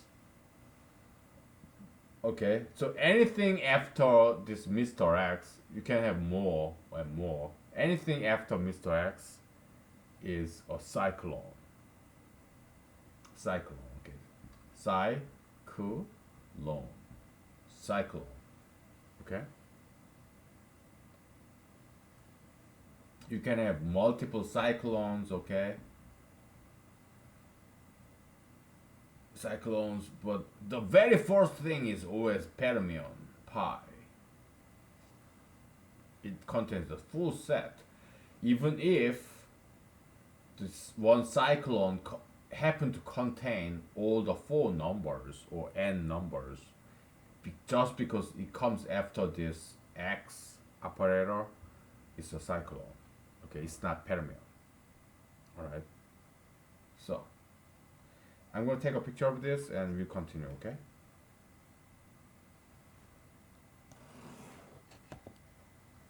I'm trying my best not to be lazy, okay? So. Boy.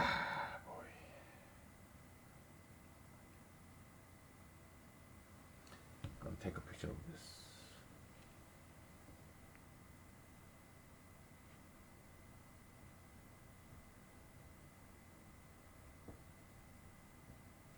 Okay. Oh boy. Let me talk to my friend real quick, okay? So I gotta take it slow because I had full-time job, okay? So I got back from work and I'm doing this for free. It's volunteerism, so give me a break.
Okay. Just chatting with my friends. Okay. Okay, we call this cyclone, okay? So anything that comes after this X symbol, okay? So what is this guy, okay? So it's easy, okay? It's just a cycle, okay? 4 become 2, 2 becomes 3, and 3 becomes 4, okay? So we apply that, okay? It doesn't have to be 1, 2, 3, 4, you know, but we're gonna do it one more time with non-trivial example, okay? So this guy equals to, so it does not contain any 1, so 1 becomes itself, right? But 4 becomes 2, and 2 becomes 3, okay? Then you have 3. And 3 becomes 4, okay? And 4 becomes 2, okay? So that's that. So fermion multiplied by a cyclone always produces another fermion, okay? The full order set of these n numbers, okay? All right? Now, what if the input is not 1, 2, 3, 4, but 2, 1, 3, 4, okay? 2, 1, 3, 4, right? So then, okay, what would be the output of that? 2 becomes 3. Okay, so 2 becomes 3. 1 where it's not mentioned, so 1 becomes itself. 3 becomes 4, okay? And 4 becomes 2. There we go. Okay, so that's this multiplication operation, okay? It's a brand new operation, okay? It's a function. Multiplication operation is a function that takes in one fermion and one cyclone, and it becomes another fermion. Okay, so its input a fermion and a cyclone, its output another fermion. So it's a fermion function. Okay, that's this x means. It's a function. It's a fermion function. We call it Mr. X or Miss X. Okay, so X function. Okay, so That's that. Okay.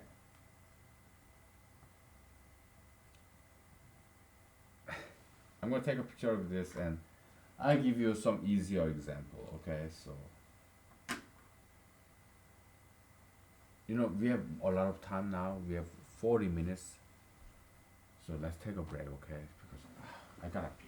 Alright, so I gotta heat up the room and all that shit, okay? So let's take a break, okay?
Okay, my friends, boys and girls, guys and girls, ladies and gentlemen, we are back. Okay, so. Alright.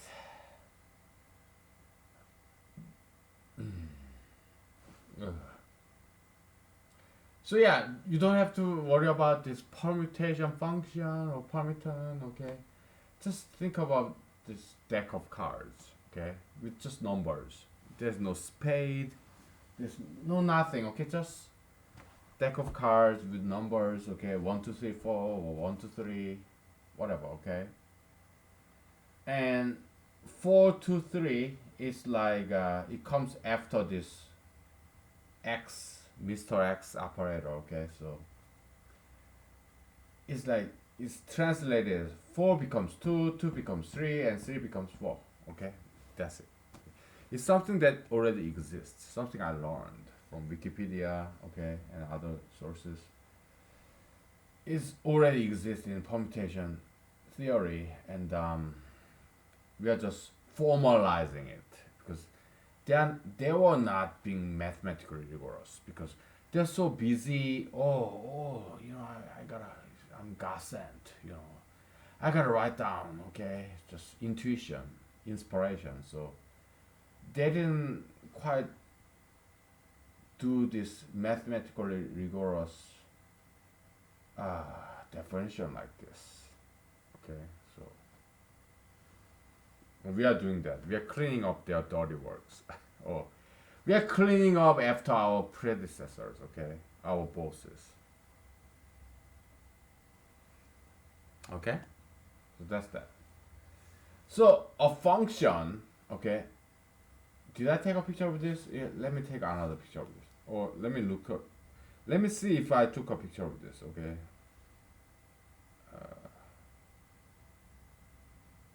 Let me see. I did take a picture of this already, so I don't want to waste space in my cheap cell phone. It has very limited storage because I'm poor, okay? I don't have fancy phone. Yeah, my phone is smartphone, but it's the cheapest I could get. Okay, so I have to be frugal, penny pinching, penny counting. I have to count every penny that comes in or goes out. I have to be cautious of this 1 penny difference. When I go to Walmart for shopping, I tremble, I shiver at this 1 penny, 1 cent, one Abraham Lincoln difference, okay? Is a penny cheaper? Yeah, I get it. I will take this. Okay, so sometimes that's most time how I do it.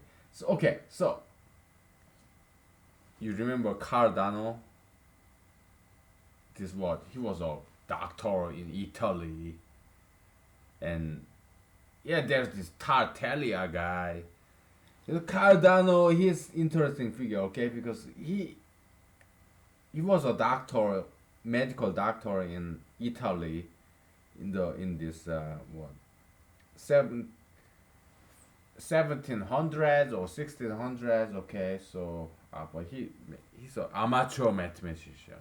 Okay, so Cardano, I don't remember his first name, but was he successful as a doctor? What do you think? He was a great successful mathematician. But in a medical field, in the history of medicine, is he memorialized as much as in mathematics? You have medicine, history of medicine, and history of mathematics. Cardano is more famous in what area? Medicine or mathematics?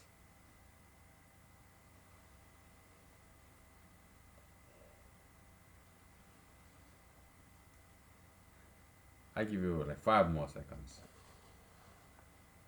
Okay. 10 more seconds. 15 more seconds. Whatever. You can pause this and make it an hour.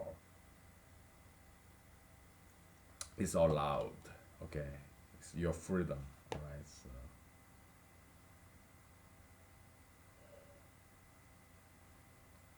okay. Well, by the way, if I confess my Christianity in this hypothetical, imaginary, this fantasized presidential debate, hey, yeah, you may accuse me of what this established government, established religion, state religion. No, that's not what I'm doing. I'm just using, exercising my constitutional First Amendment right. It hurts my finger, man. It's hurting my finger. First Amendment right, okay? Freedom of religion, freedom of speech. Yeah, I have my own personal religion, and it just happened to be Christianity, okay? I know about Buddhism, Taoism, Confucianism, Islam. I know bits and pieces of that. Zoroastrianism is all wonderful. Judaism, they are all great religions, okay? It's just that I happen to be Christian. I'm just exercising my personal freedom of religion and speech. Okay, so that's what I'm doing. Okay, I'm not gonna impose my religion upon you. No, I'll never do that because I love all these different religions. Okay, they have goods and bads, all of them. Okay, so yeah, I'm a synthesist. I want to synthesize all the goods, exclude the bads, and collect the goods. A synthesizer of goods. Okay, that's what I do. Anyway, so Cardano, he was a good student, okay, but being a doctor was a day job to pay the bills, okay, but his true interest, his priority was in mathematics, okay. Yeah, to be a doctor, he was a day job, okay, so, okay.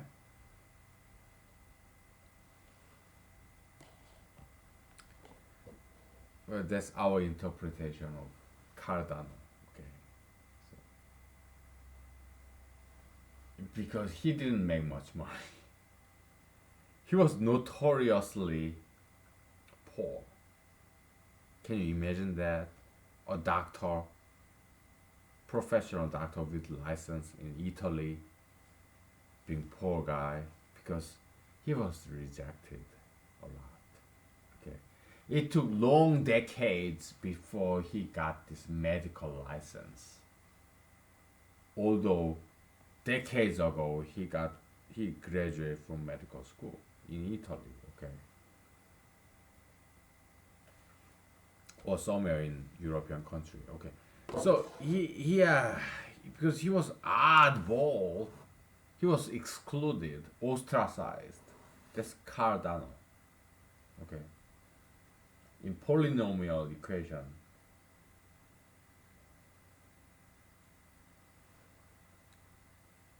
okay, it was a very controversial figure, okay.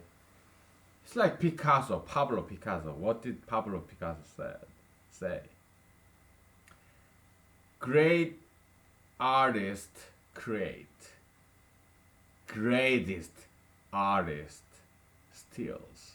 Okay, so that's what Cardano did.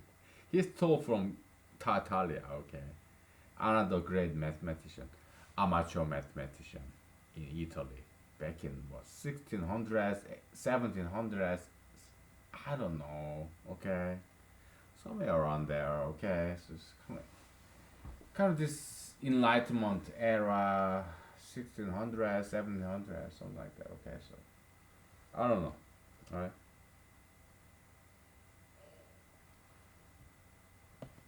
Without Cardano and Tartaglia, there's no Abel or Galois, or no group theory, no abstract algebra, okay. It's from Tartaglia and Cardano, okay.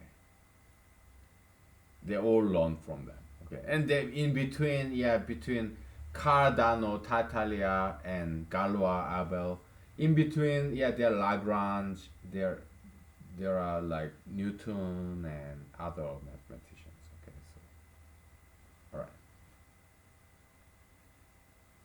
So what I'm trying to tell you here is that function, okay, there's homogeneous function and heterogeneous function.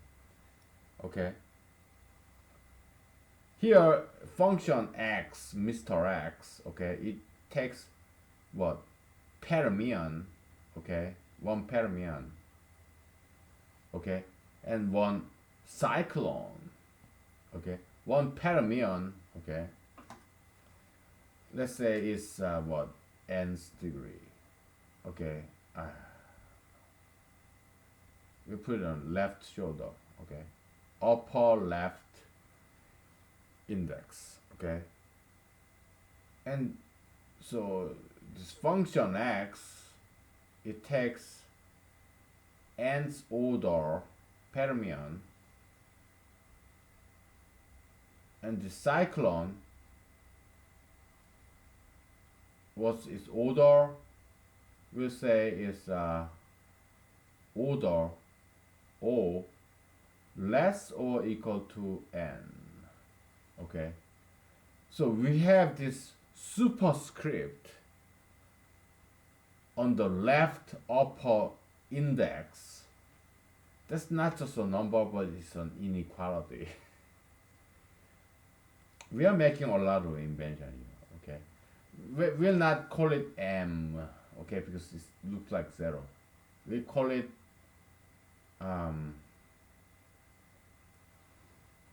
order of this cyclone. Okay, size, we call it s, or we call it L as length. Length of the cyclone is 3, which is less than 4, which is n, okay? But it could be 4. So it's a less or equal to n, okay? That's the cyclone, okay? The order, not dimension, because you can be 2-dimensional, 3-dimensional, 2-dimensional matrix, okay? That's later on. Later on, we'll leave that to the future generation, to some of you. Okay, okay, so one step at a time, one baby step at a time. Okay.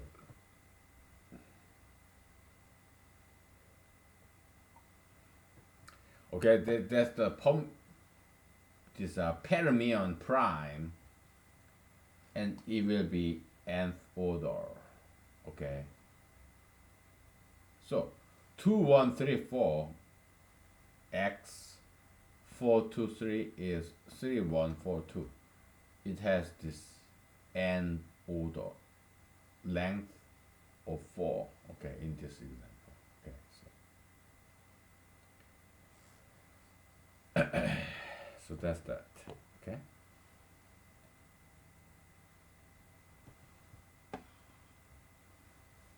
I'm gonna take a picture of this. Okay, it's kind of pretty handy than the mathematical expression. Very good innovation. Okay, so I'm gonna take a picture of this. Okay, so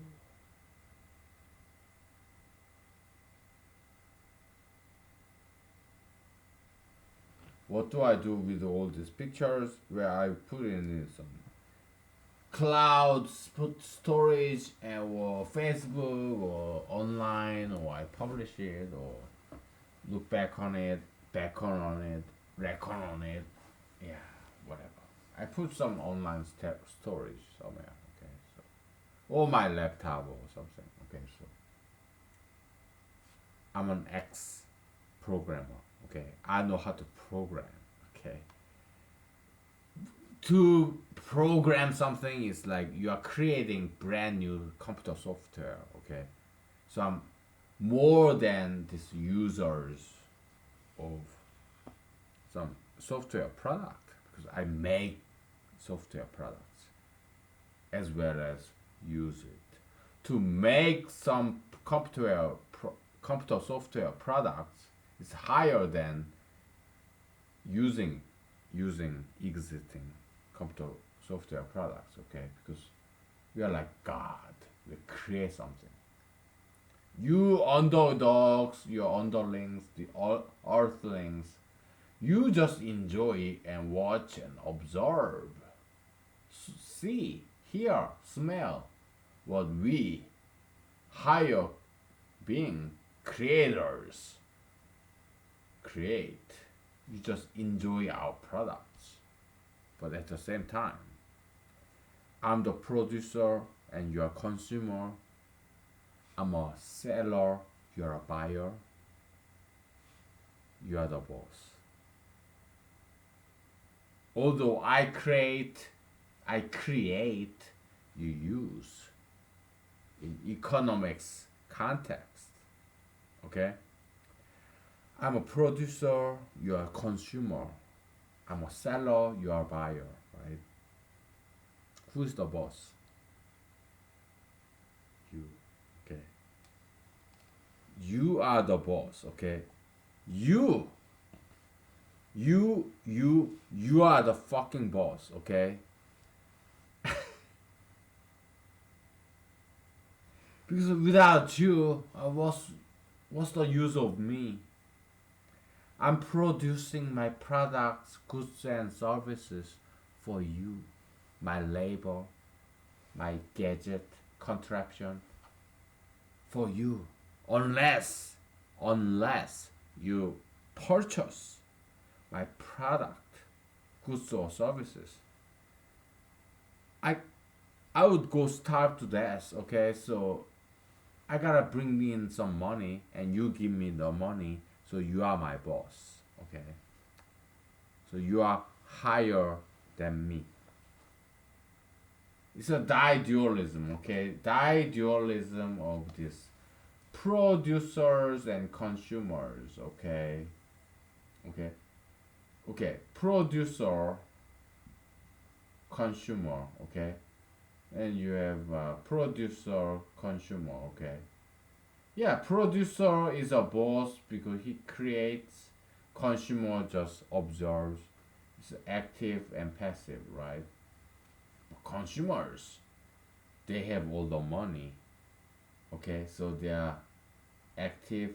Producer, yeah, you're just take in the money, so they are more passive. Okay, so minus plus. Ah, so plus minus, minus plus. Okay, so there's dualism of producer versus consumer. Okay, who's the boss? Neither or both. Okay, mutual.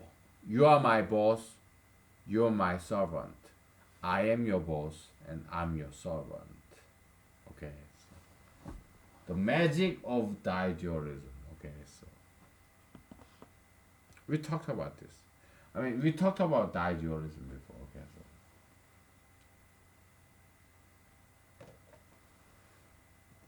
we have 12 minutes left, man. Okay, we have 12 minutes left. Okay, let me take a picture of this and we erase it, and then we continue next 12 minutes. Okay.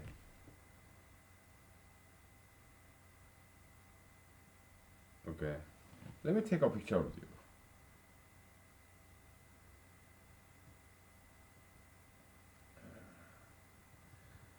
I want to take a picture of you, okay?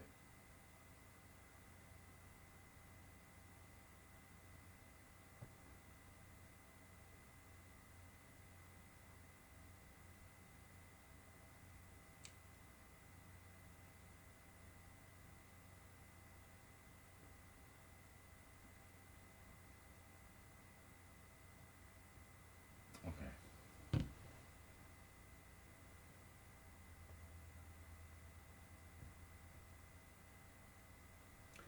Because have you ever put a mirror and another mirror parallel to each other? It's like infinity, right? This reflection of light between two mirrors, parallel mirrors, equal to infinity. Okay, and in cinematography, in films, Hollywood movies, they explore that concept. In this movie by Bruce Lee, Enter the Dragon. Okay, the multiple mirrors. It's like this freak show, this circus, this this playground. How do they call it in American English?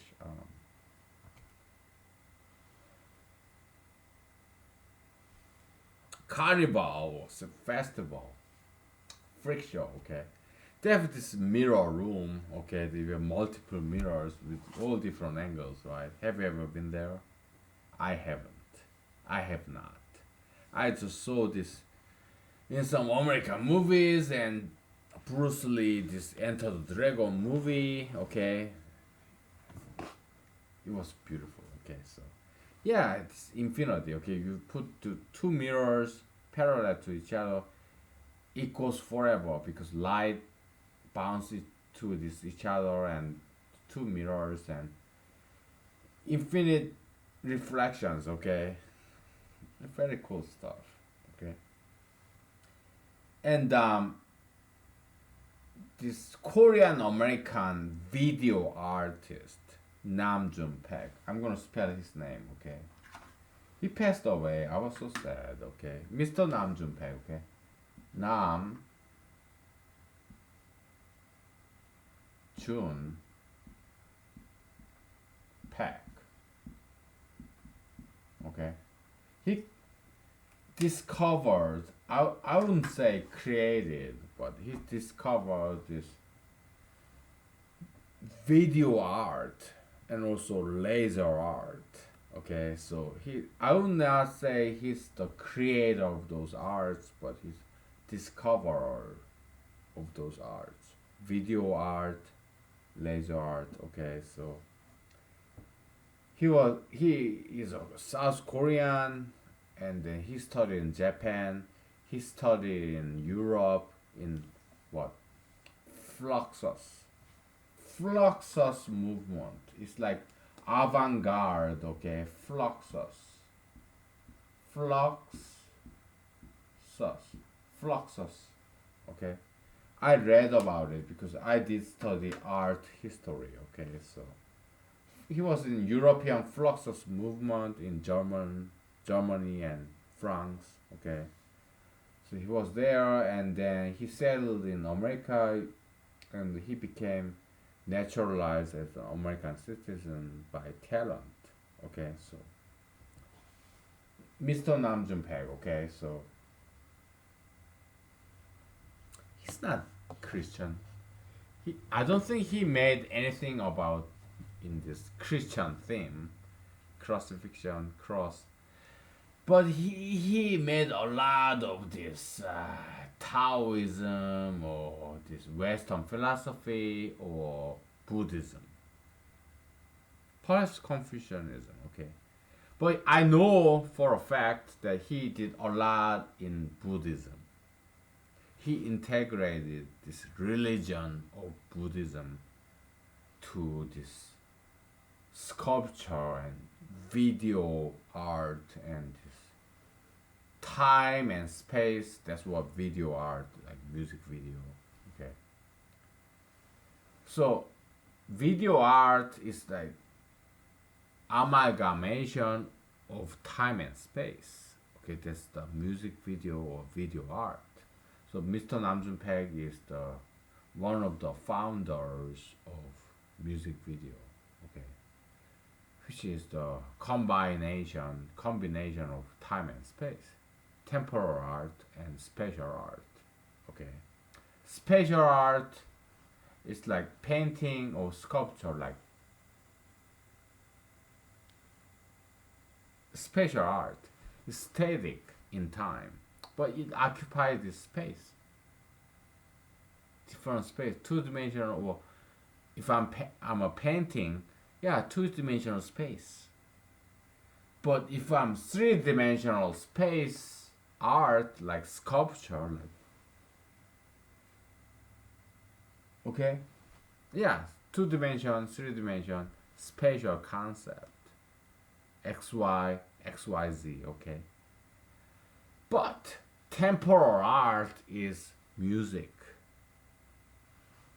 Da da da da da da da da da da.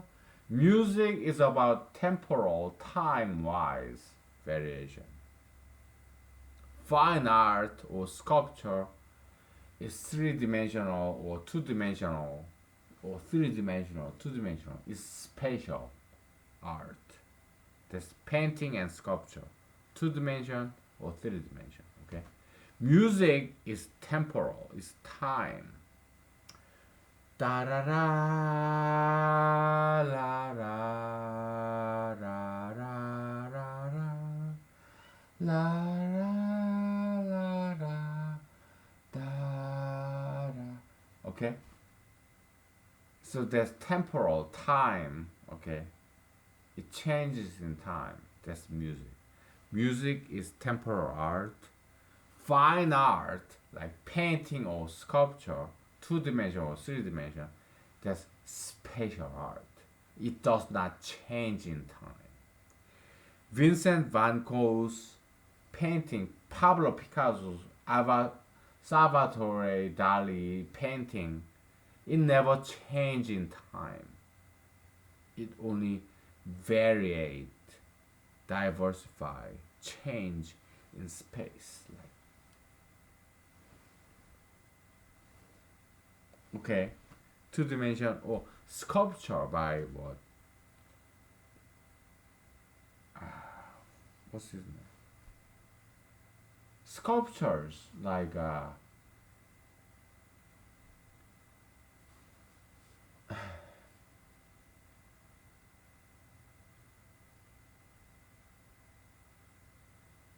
what's that sculpture? This sexual sculpture's name.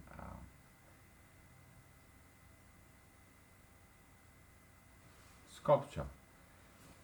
We have 3 minutes left.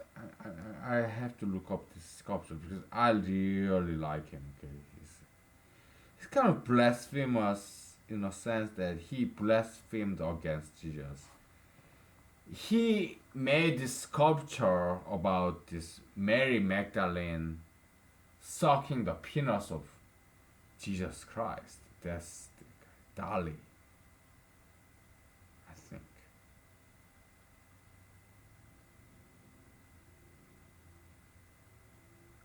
I don't think he was Dali. No, it was not Dali. Dali was a painter, okay? Salvatore Dali. No, he loved Jesus. He's kind of Christian, okay? Sculpture, Jesus, Mary,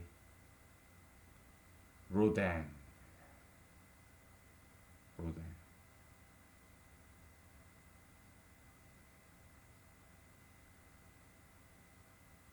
Rodin. Auguste Rodin, okay? French sculptor. This motherfucker, okay? Auguste Rodin, okay? I love Rodin, okay? One of my favorite sculptors of all time, okay? But he had this Jesus, okay? So Jesus was crucified, okay? Then this Mary Magdalene was giving oral sex to Mr. Jesus fucking Christ, okay? That's Rodin, Auguste Rodin, okay? French sculptor, okay? But I really like him, okay? Yeah, he was what? Heretic, kind of like out there off the wall kind of guy, but he's a God sent ingenious sculptor. Rodin, Auguste Rodin, okay? So, but once we sculpt this three-dimensional sculpture,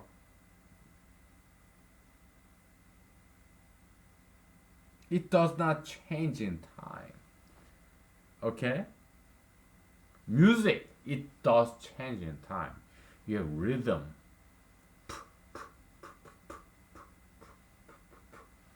You have melody. Da da da da da da da. It changes in time, okay? So music video, who that was pioneered by Mr. Nam June Paik, Korean American, is this combination of music and fine art, time and space, music video. Okay, the time is up. Okay, I gotta eat, I gotta sleep, I gotta go back to work tomorrow. Okay, so thank you. We continue on whatever tomorrow. Okay.